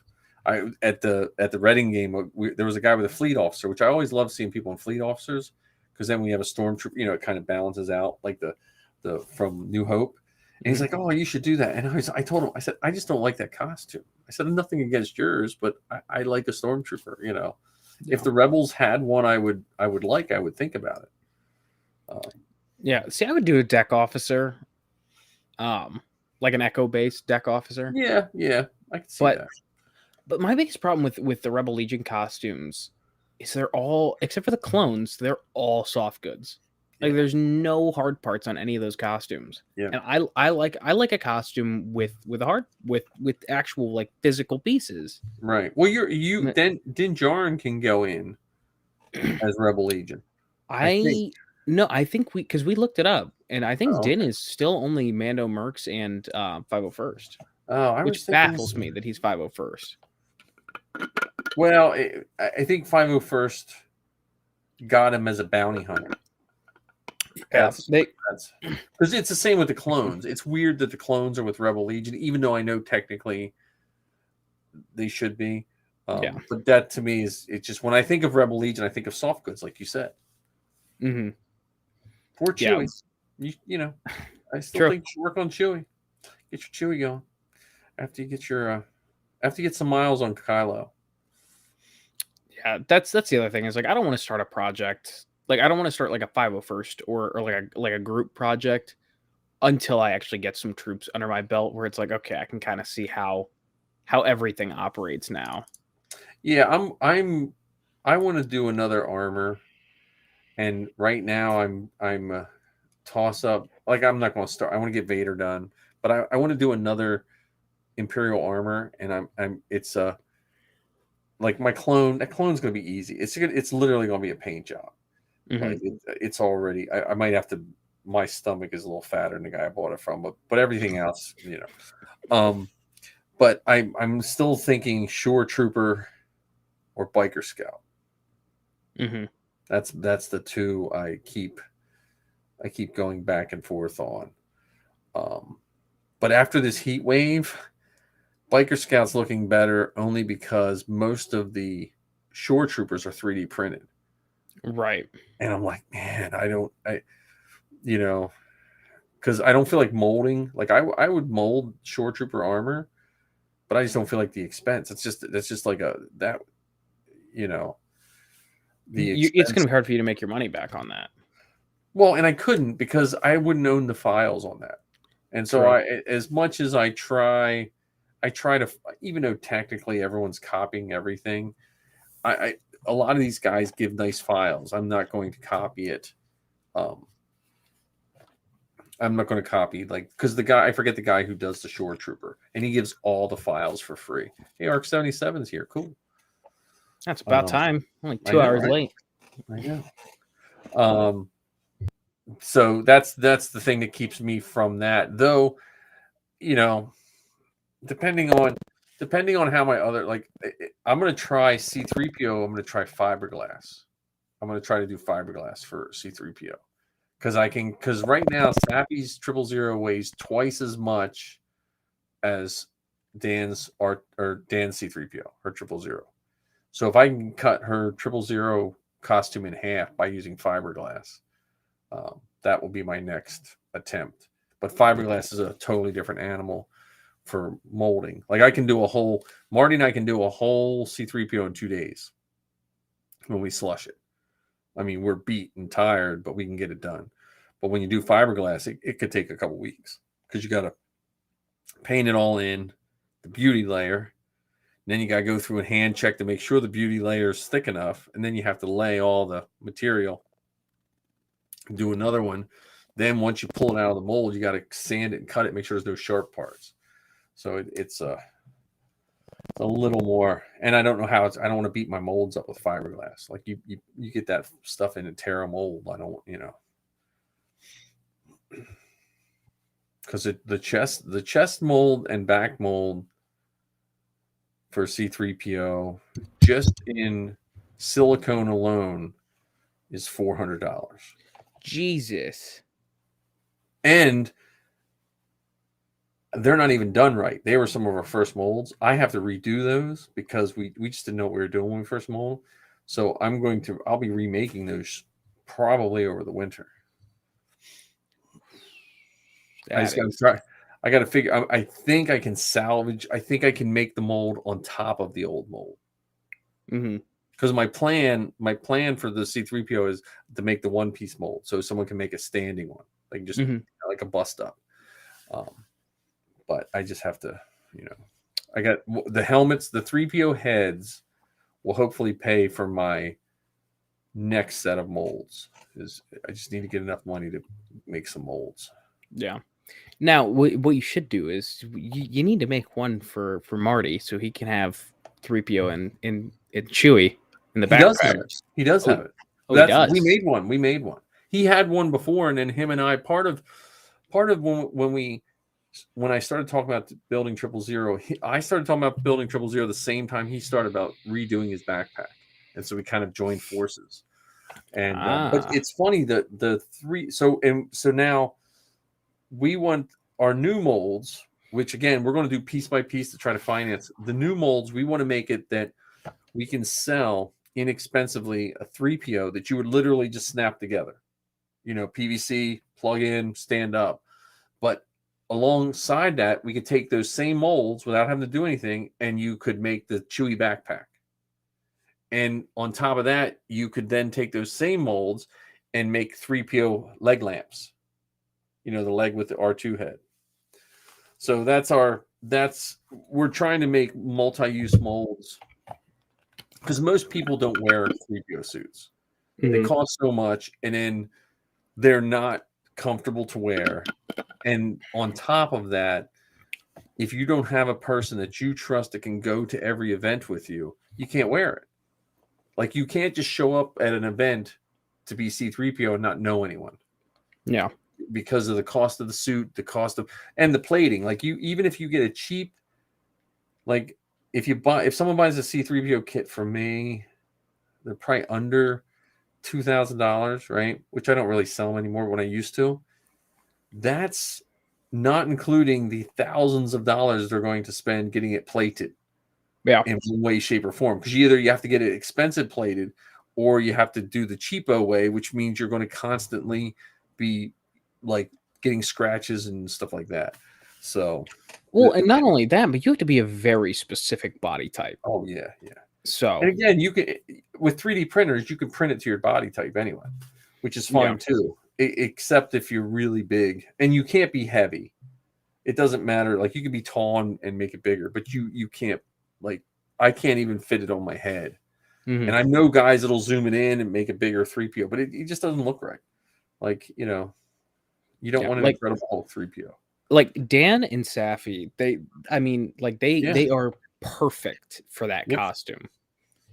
So, because they're slim and they're not too tall.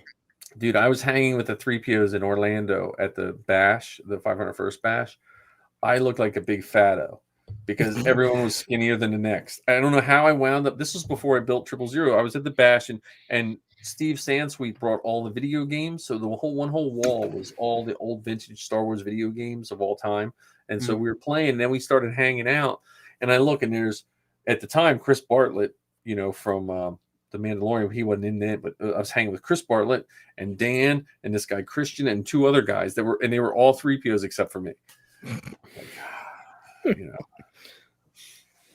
They're like, oh, what do you do? And they knew I was. They didn't say, oh, you're a C3PO. They're like, oh, what costume do you wear? Everyone else, you're like, oh, you're a C3PO, you're a C3PO, you're 000, you're a C3PO.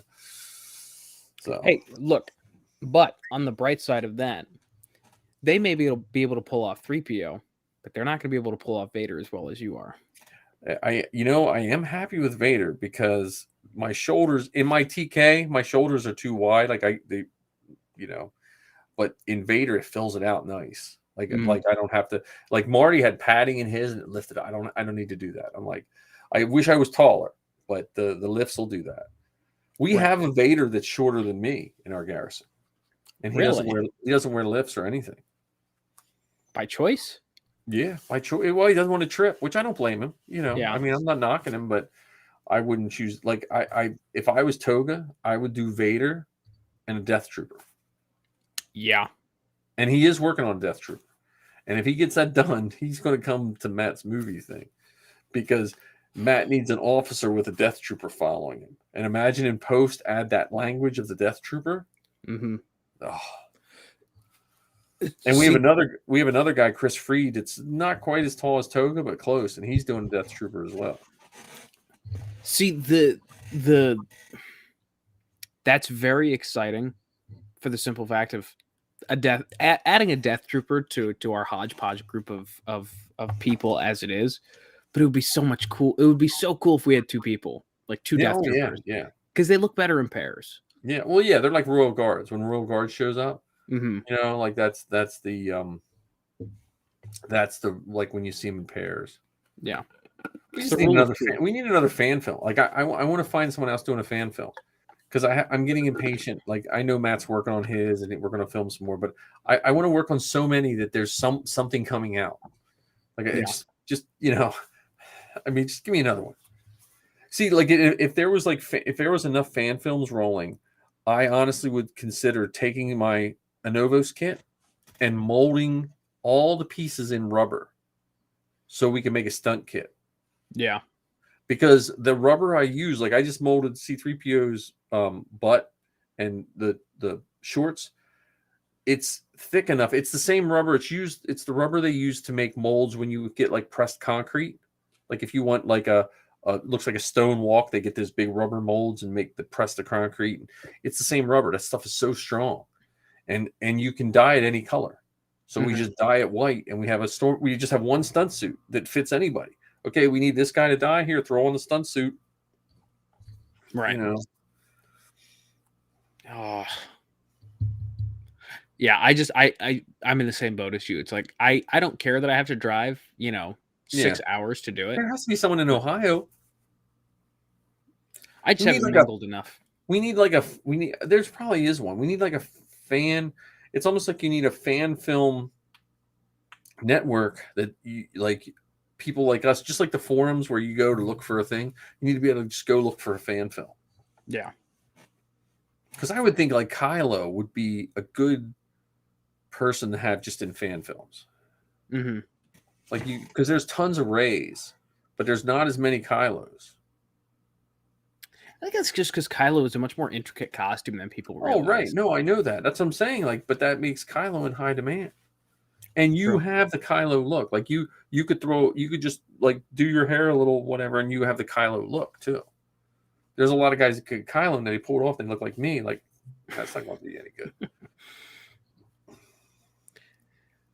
Oh God, I want to do something. I haven't done anything in months now. Yeah, that's what I'm looking here. Let me see.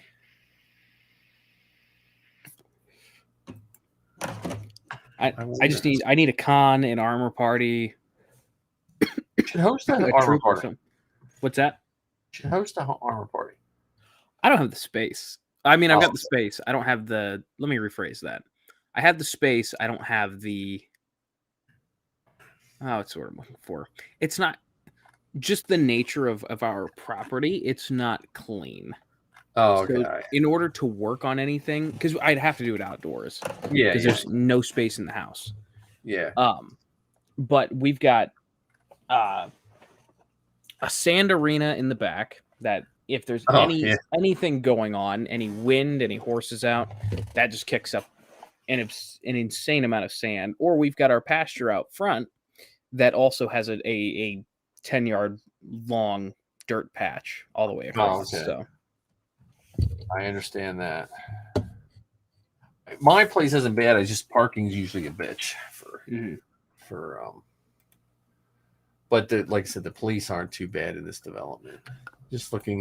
I'm looking at Star Wars fan film. So there was a Star Wars fan film, the winners of 2021.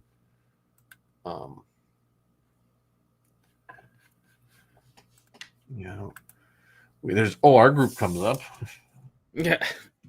Are you looking on Facebook? Yeah, because on the internet it just shows films that are already made. Right. I don't know. You just might have to write your own film, man. I've thought about it, but at the same time, it's like I don't have the time nor the patience to actually put it into. Oh, Force Behind Star Wars tagged us in a post. Yeah. Yeah, I don't know. Let's see.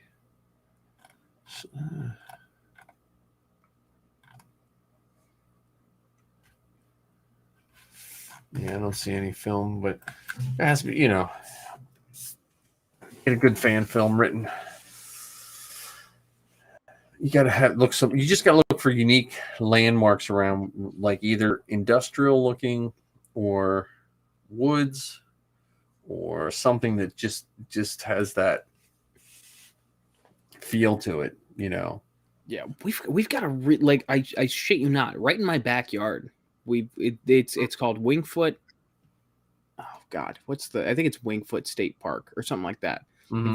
There are a couple really like interesting looking areas that well you should float the idea on your garrison probably has like the open discussion, like the just what's the like we have I think it's called like shore leave or something like that on ours. They all have these like military terms and shit that I don't know what they mean.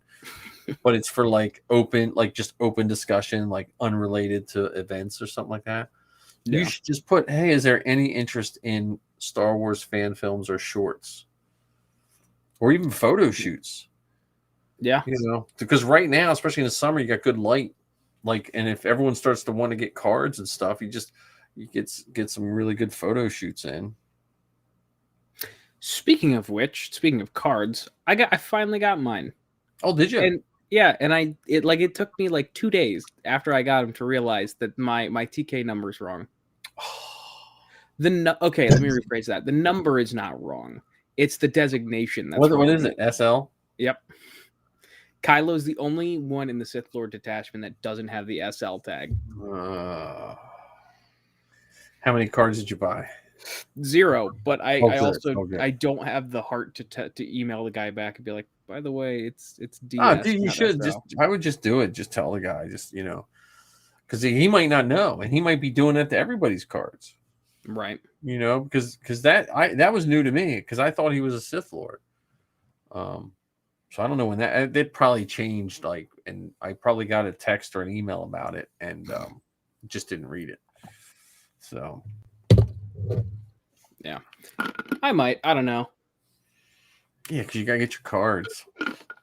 Yeah, And it's you could, it's not the end of the world because technically, like he's still SL. dude, It's just make depends on sure. who you Just ask. tell them. Just tell the guy. Just say, hey, look, dude, these because you'll be helping him, and you don't want that. You want the right designation. I know it's a pain, but you want to do it. You don't want to have to hand your cards out and then say, oh, and it's not really. You know what I mean? Mm-hmm. Yeah, I'm trying. I'm looking. Yeah, we trooped with Howard, who has the First Order Flame Trooper. Talk about the most uncomfortable looking costume ever. But he has a scout, biker scout, First Order Flame Trooper, and then he also has a Cylon from 1970s Battlestar Galactica. Yeah, That's cool. yeah, That's that is really cool. Yeah, Jeff Leone, he played one of the stormtroopers in The Mandalorian. He's friends with me because he also does the white protocol droid from Empire Strikes Back, and he bought some parts from me. So we became friends. But anyway, he sent me a link to join his. He's now in the Battlestar Galactica cosplay group. That's cool. Yeah. So here's that for you. Let me see. Yeah, share that with the world. I love the look of our cards. Now, is that the front or the back? Both. Well, this is the front and this is the back. Yeah. Right? Okay. This is the front. This is the back. All right. Cool. Yeah. Yeah. I like the look of our cards. Yeah, dude. I would tell him though about the SL. Just tell him because you don't want the wrong detachment. You know. Right. Kids will love it. That's cool. Yeah. Now I just need to wait for them to reopen the Sith Lord detachment cards. Oh yeah. Because the way they do it is weird. Because they're like, all right, we're only going to do it in groups of 5, but it's not open all the time. So we're going to be real selective about the groups of 5 that we do. Oh, okay.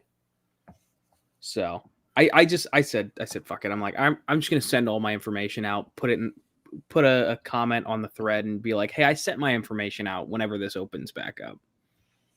So yeah, I've never had cards made for me. I've always made them for the girls, and I should probably get a set of cards done. Trying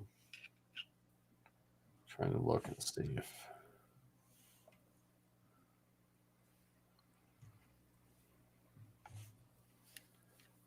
let's see.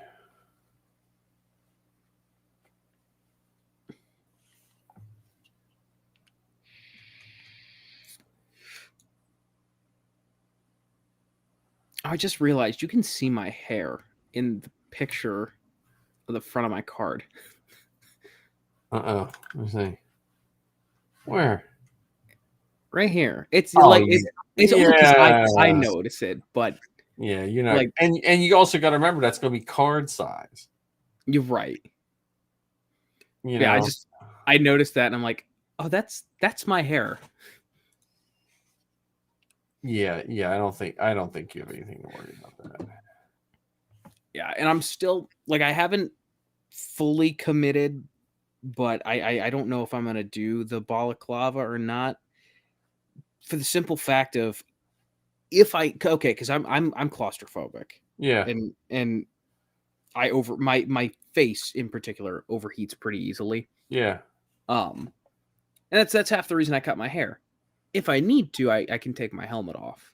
And I still would have the look, but if I'm wearing the balaclava, then that destroys. You can always just wear a headband, like a hairband or headband, if it's an issue. Mm-hmm. You know. Yeah, and my hair in the back is long enough that I can still put it in a hair tie, and I just have like a little rat tail, but like nobody would see it in the back because of the hood. Yeah. So I don't know. I'm gonna play with it, see what works, what doesn't. Well, that's cool. Yeah,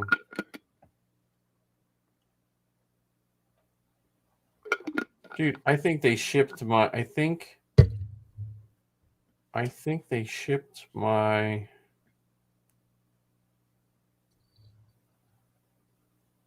I don't even know who this is from. I think they might have shipped my Sabine helmet. Oh, I don't know how to check this company. It doesn't tell me what company it's from. Well, when I was on TikTok, the guy, remember, you don't know him, but the guy from Ruby's that worked at Ruby's, yeah. he said, I think I was working on an order of yours. And I was like, okay. I said, the only thing I can think of that it might be um, is that.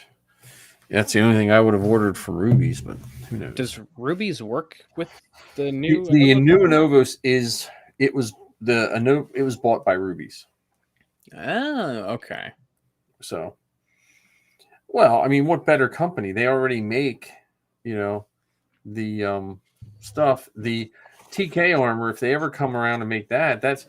I remember when Anovos first started making the TKs, they were so proud of their steel molds.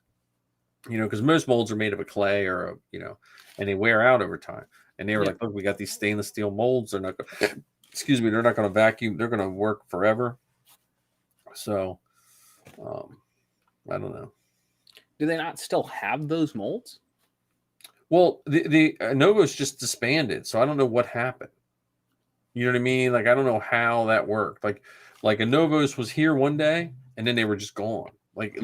Because I had an order with them, so I was like, I'd be sending them email. And then it first started at Chicago Celebration. There was a Novos booth there. No one was there. Like, there was no one to talk to. And a few times the person would show up and people started talking, they would just disappear. And then when we went to the replacement of a Novos, when I talked to them, they said part of, I guess what Disney said is if you're going to take over these license, you have to fix as much of the damage that a Novos did as you can. Mm-hmm. So,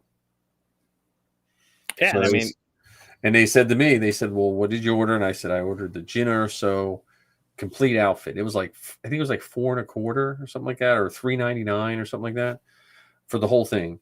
And I said, I ordered it whenever Rogue One came out. That's when I ordered it. And he said, well, when you get back, just give me my number. So I give him the number. And they said, okay, just pick anything we have and you can have it. Anything, And so I said, well, the two helmets I was looking at was the Mandalorian helmet and the Sabine helmet. And the Mandalorian helmet was in stock. They would have sent it to me right away. But I was like, you know what? I already have the Black Series. And her season 2 helmet is the Mandalorian Arsenal helmet, which is garbage. But that he was the only one that made him at the time. So I was just like, well, I'll take the season 2. Right. And it was supposed to come out, but it wasn't out yet. And they said it's supposed to come out anytime between July and September. So we'll see. Yeah. Well, we are right in the middle of July and September. Yeah, so we'll see. We'll see what happens. But one more Mando helmet to put on the show. I think her season 2 bucket I would never get rid of because it was signed by Tia. Mm-hmm. But I'll display Mando helmets all around. I can't think of a Mando helmet I don't like. I don't like the skull one, the one with the skull on the front. Oh, yeah. Yeah, I don't like that one. I know the guy that made that. I just don't like that helmet. Yeah, I think I agree with you because the as long as the core is there, you need a T. You need the T. Like, it has to have that T visor. And if you're any variation of that, then you start losing the what makes a Mando helmet. Yeah. But I don't think you can have a bad paint job. No. And I like those. There's those Hunter ones that are like, they're like a little more high tech. Like the earpieces are like rounded, kind of. Mm-hmm. They're like more streamlined looking.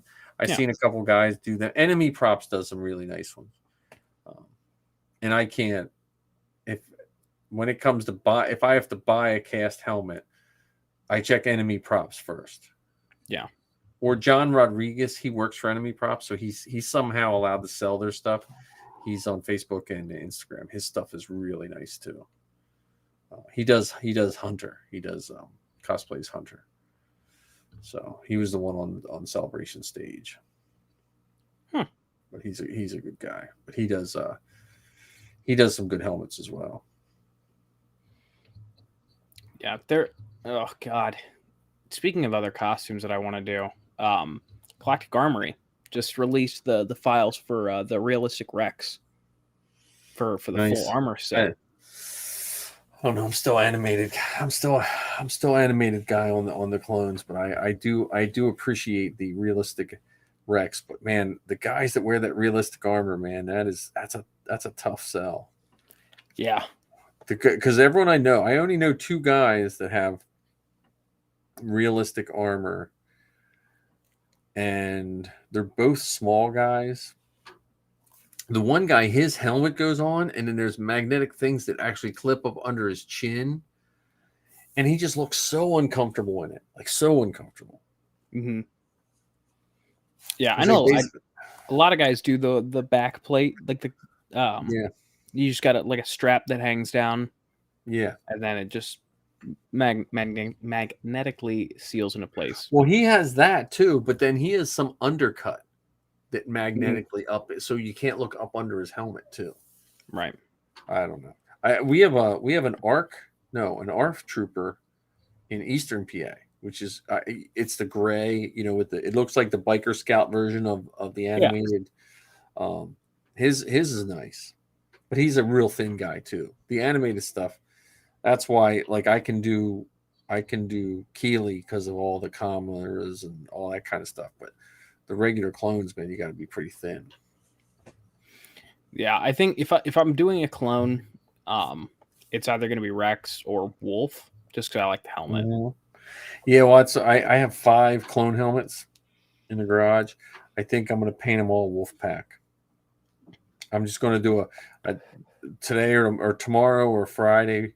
I'm going to cut all the T visors out or all the visors out, and I'm probably just going to paint the whole front light gray, paint the whole the everything gray, and then I'll put the the stencils on them and then hit them with white, like I did this guy, like I did Rex, which he's going away. That's for Zoe's friend. Yeah, it's gonna be sad to see that one go. This one, well, this one's the wider one. I like my thinner one better. My helmet will be the thinner version of this, but man, I tell you, I honestly cannot say how much I love the Cricket. Yeah, just for those stencils. Because at first I thought I was going to use stickers, and I was like, man, they're even better as stencils. Mm-hmm. Yeah, the Crickets are fantastic. So. Oh, yeah, I think another project that I know I'm gonna regret doing, but I want to do it, is I want to make my kit box. I want to because Odd Viking, we've talked about him a couple times on here. He posted a couple of tutorials on like how to Star Warsify your kit boxes. Did you ever see Marcus's? Marcus did a good job of his too. He was the trooper with us at His is nicely weathered as well. But I have the husky one, which I like, but my one wheel is looking a little weird. I'm like, I'm gonna regret when I gotta buy, because I think they're almost $100 now. Yeah, they were like $50 when I bought mine. Yeah, because they're the 55-gallon ones, aren't they? Yeah, and well, Safi's is, I forget what Safi's is. Hers is even bigger because 000 needs more space. I forget what brand hers is, but yeah, I think the Huskies are the 55-gallon ones or something like that. I recommend, just because I like mine that it can be sat on and my stuff doesn't get crushed. Yeah, because my first one it would crush. You couldn't sit on it. But it's tough because like your car is probably harder to put a bigger kit in. See, I have the minivan. Well, I'm maxed out. Yeah. With one tote, I'm maxed out. Yeah. See, I have to fit at minimum 3 totes and a table. Like when me, Zoe, and Safi all troop, it's 3 totes and a table, and usually 1 helmet bag and 1 head bag. Just like when we go to Steel City, if we each take 1 costume and suitcases, and if Missy goes, the van's packed. Like it's, you know, Yeah. because like I said, 000 is one entire biggest tote plus a head bag for the head. Mm-hmm. Now, when I make the fiberglass legs and all that, I can nest them then, because the other stuff I have to have special padding so it doesn't deform and stuff like that. I can probably shrink a lot of that down for the fiberglass. But the TKs, you can make, I can do them pretty small too. Sabine's pretty easy. Sabine, we're working on when she gets the 5th one done. We're going to see if we can get 1 tote that we can fit all 5 seasons of Sabine in. Because I can put outer pockets, and then the helmets will nest in. The big thing is just going to be able to fit all 5 helmets in, because all the other stuff is relatively small. Yeah, I mean the armor. I mean the armor pieces are fairly small in comparison to most things. And then, like I said, if I'm thinking of putting pouches around the whole outside, and it'd be like, okay, all the chest armor goes down this side, leg armor, so then the center will be hollow, and then I just got to figure out how to put the wigs and the helmets. Right. When we were going to the Phillies game, we got 45 minutes away from home and realized we forgot her wig. Oh, jeez. So, because I have everything out, so when you have everything out, you have to make sure you get everything back in. Mm-hmm. And so, yeah. See, I know the one thing that I'm going to be most susceptible to forget for Kylo is my lightsaber. Yeah, that's the one thing that I've got displayed. Well, you should. So I think what I'm going to do for her Sabine's is I'm going to take an index card and laminate it and put it on a clip and clip it on the latch of her tote, and it just says wig. So just, okay, did we get the wig? You know what I mean? And so you should do something like that with your lightsaber, or take your lightsaber case and put it in your tote.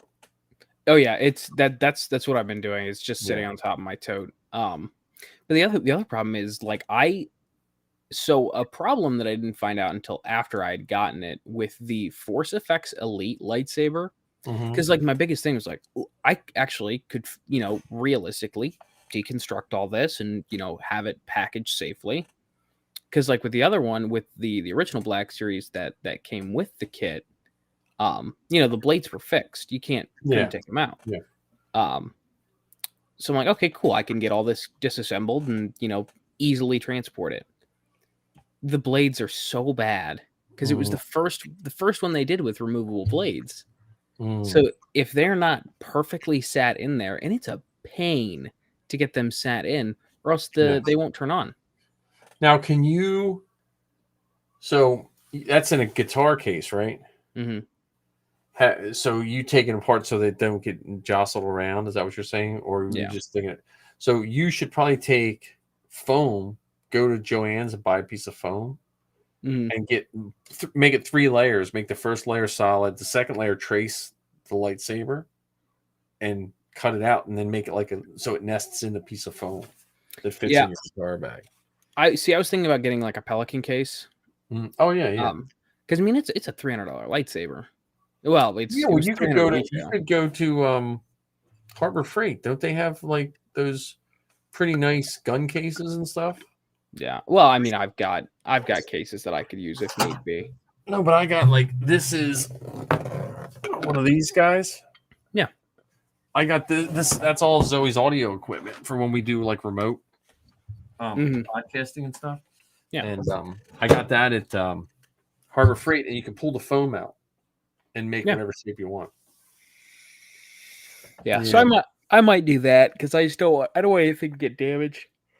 Yeah, Marty's worried about my Tuscan rifle because he thinks I should split it in half because it's going to be 6 foot long. And I was like, I don't know. I just might just get a long just sew a bag and just slide over it, because I just like the idea of a 6 foot long Tuscan rifle. Yeah. Yeah, you can't break that up. No. Because the other problem is, you got to make sure you're able to get it back together exactly right every single time. Right. So. Yeah. But hey, what are we gonna do, right? Right. Yeah, it's interesting life that we live in the. I know we're worried about Tuscan rifles, and hey, I've earned the top fan badge for Magic Jump. I'm going to display my badge. I don't know what that means, but I don't know where my badge gets. Just on Facebook. Nice.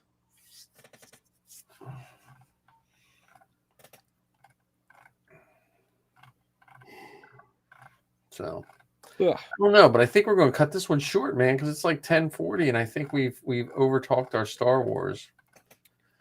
But yeah. But I think when Ken's here, I think we should. I'm thinking. I think because of everything we have coming to this, I think we would benefit from a format. Yeah, I agree. Like I think it just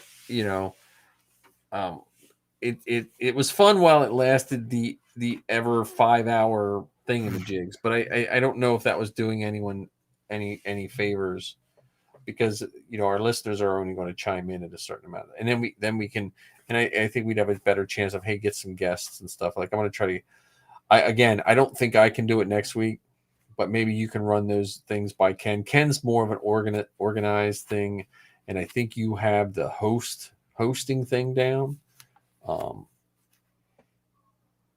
to for your Beskar bucket, because like, to me, I'm thinking if we did a whatever, say all of our segments come out to be 45 minutes, then that still gives us another 45 minutes of fill-in, or if we want to do something special, you know what I mean? Like, right. But I mean, because like especially when trooping season, and because we could do recaps of shows, we could do, hey, what were you trooping? I don't know if you've listened to any of the 501st cast, but they have some neat ways they do their segments and stuff like that. That's my. And I mean, not you said it was fun while it lasted, but I mean, like, we can still do like 2 hour and a half long shows in one sitting. Yeah. So that's just an extra episode. Yeah. No, I'm just saying, like, I just think the form has to progress, or if we're still doing, if our show is just still, if we haven't improved on just a little bit in a year, then I don't know, like, because all the podcasts, they kind of learn their stride. And I think with three of us, I think we have enough different things that we can add to it. Right. And you have the cool banner, which is an awesome. Hey, when we're in London at our live panel, we'll have something to display. Here, wait, did I ever show you Zoe's banner? The one from Chicago? Yeah, the one with her and Lizzie standing. Ooh, no. Hang on.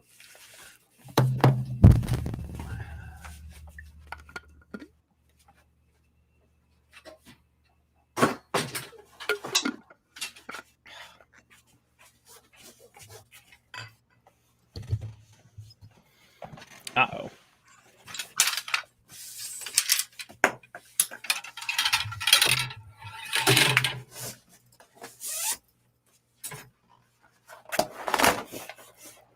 Oh, okay.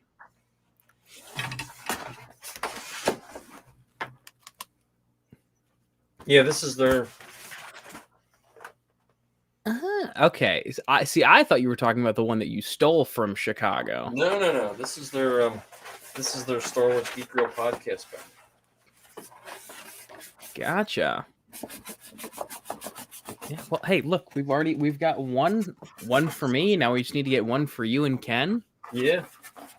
And they come in all different shapes and sizes. Oh, I know. Well, see, like I said, I bought one for Zoe for her dorm room of that painting that Sabine did of the Ghost Crew. But, well, the other thing is, now, does the Ohio Garrison have a podcast? Yeah, I don't think so. So here would be my recommendation to you. First off, like when you do your first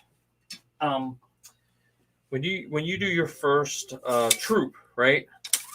Take their mission report, add a little bit to it, and send it into the 501st cast.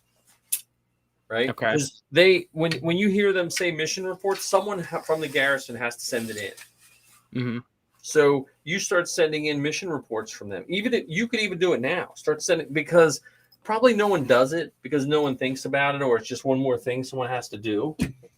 But you start doing that, and then you start sending in, like when you go to a mission, just write up your own little thing, not the mission report, write up your own thing, send it to them.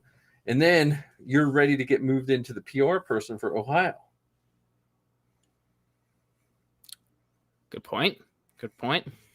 And then when they start having events, you're like, hey, I could bring, like I said, you go to these local cons and you say, look, I have a podcast called whatever.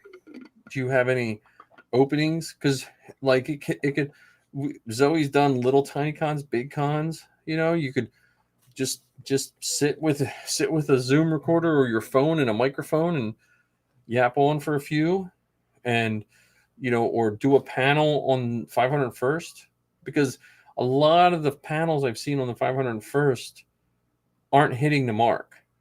Mm-hmm. So they either turn into someone talking about, oh, you're gonna have to spend $1 billion to be Vader, or they're just not good communicators to the people that want to hear it. Right.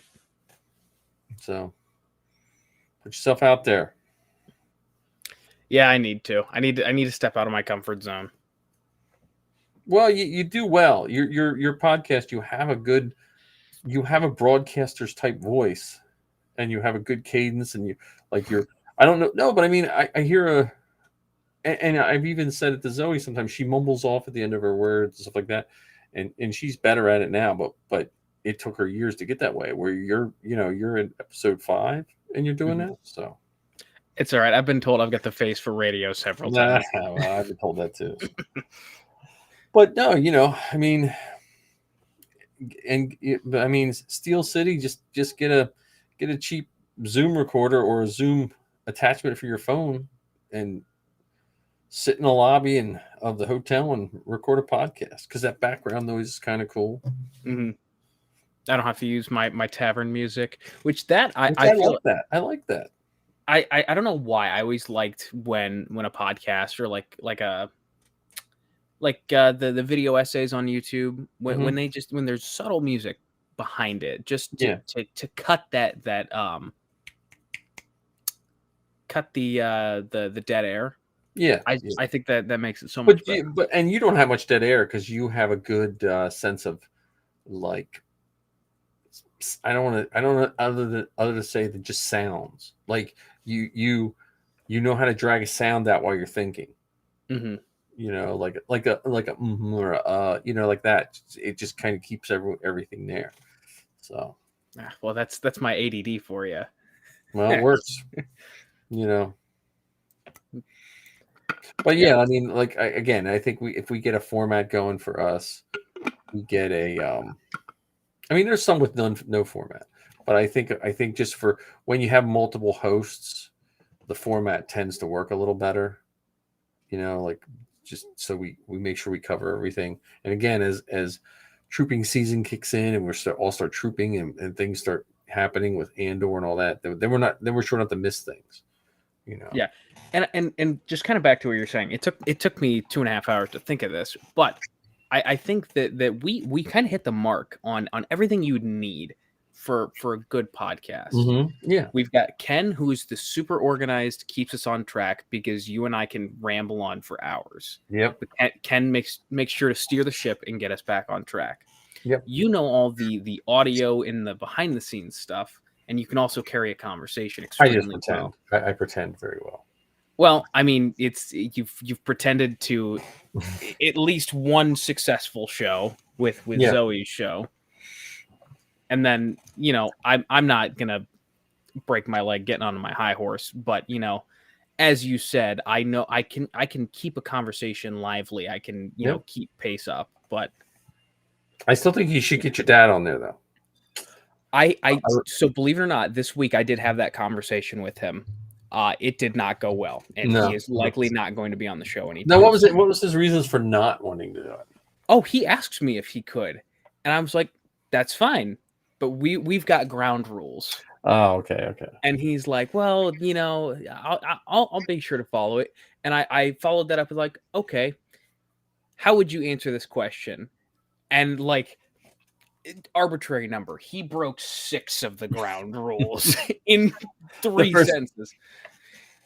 It's like, yeah, but maybe is there a side of his Star Wars fandom that could just be an interview that would be easier for you to not have to edit something?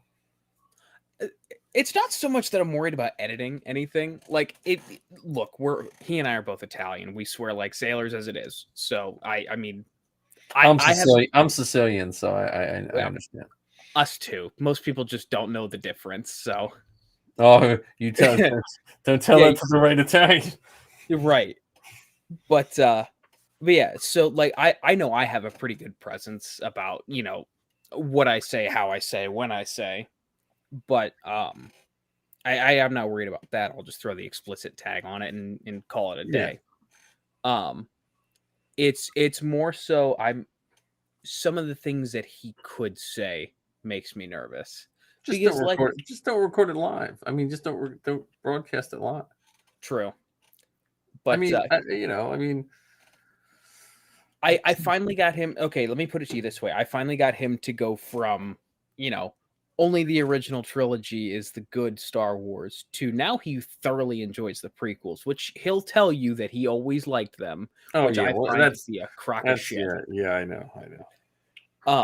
And then I finally got him to watch the Clone Wars, and he likes the shows that have come out. Yeah. Like he hasn't gone that far, but I cannot get him to say a nice thing about the sequel trilogy or any of the new characters. Then you just stay off of that topic, because the part of our fandom of our fandom network is he can dislike them, but then he just doesn't talk about them. Like I have no problem with someone not like it. Then that's not what we're about, because that's what I would think would be the or just like for him, you just find even if you just if you took some of the toys that now he had that you have, just that conversation alone, if you just or a 10-minute interview of, what do you think that I have X amount of copies of this? He hates it. He hates it so much. But that's from a fatherly perspective of like, you spent how much on this? Well, yeah, you don't want to get into that anyway. But what would be a neat interview is if you would talk to him about the 501st before you troop, and then you get him to just go see you troop, and then do a follow-up. Mm-hmm. Because again, it's a different animal once you see it in action. Yeah, I've been toying with ideas of how I could do it and not be problematic for my own sake and for whatever audience sake I have. Yeah, I understand. I don't think I was on Zoe's show for the first 5 years, so Yeah, but at some point I will figure out a way how I can get him on and see how I can do it. But he'll be on at some point, just maybe not anytime soon.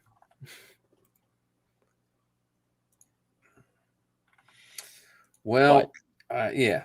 Well, I think we'll close this one out at there, and again, I won't be here next week, so you and Ken will have to pilot it on your own. Yeah, like I said, I might if I don't get an episode of the Beskar Bucket done in the next couple days, I'll be like, hey, let's do another episode of the Beskar Bucket. Nice. But yeah, wow, this is a really short one for us. Only 2.5 hours. Oh, I know. Well, we're getting towards that. We're getting towards that sweet spot. All right, man. Well, I will talk to you later. I am going to head out and see how hot it is outside, and maybe pour one more coat of liquid rubber. So, Oh, it sounds like a bash. I'm gonna hit the bed. all right, man. I gotta work in the morning. So I will talk to you later. Thank you for anyone watching this, and have a good one. all right, take And care, y'all. stream later.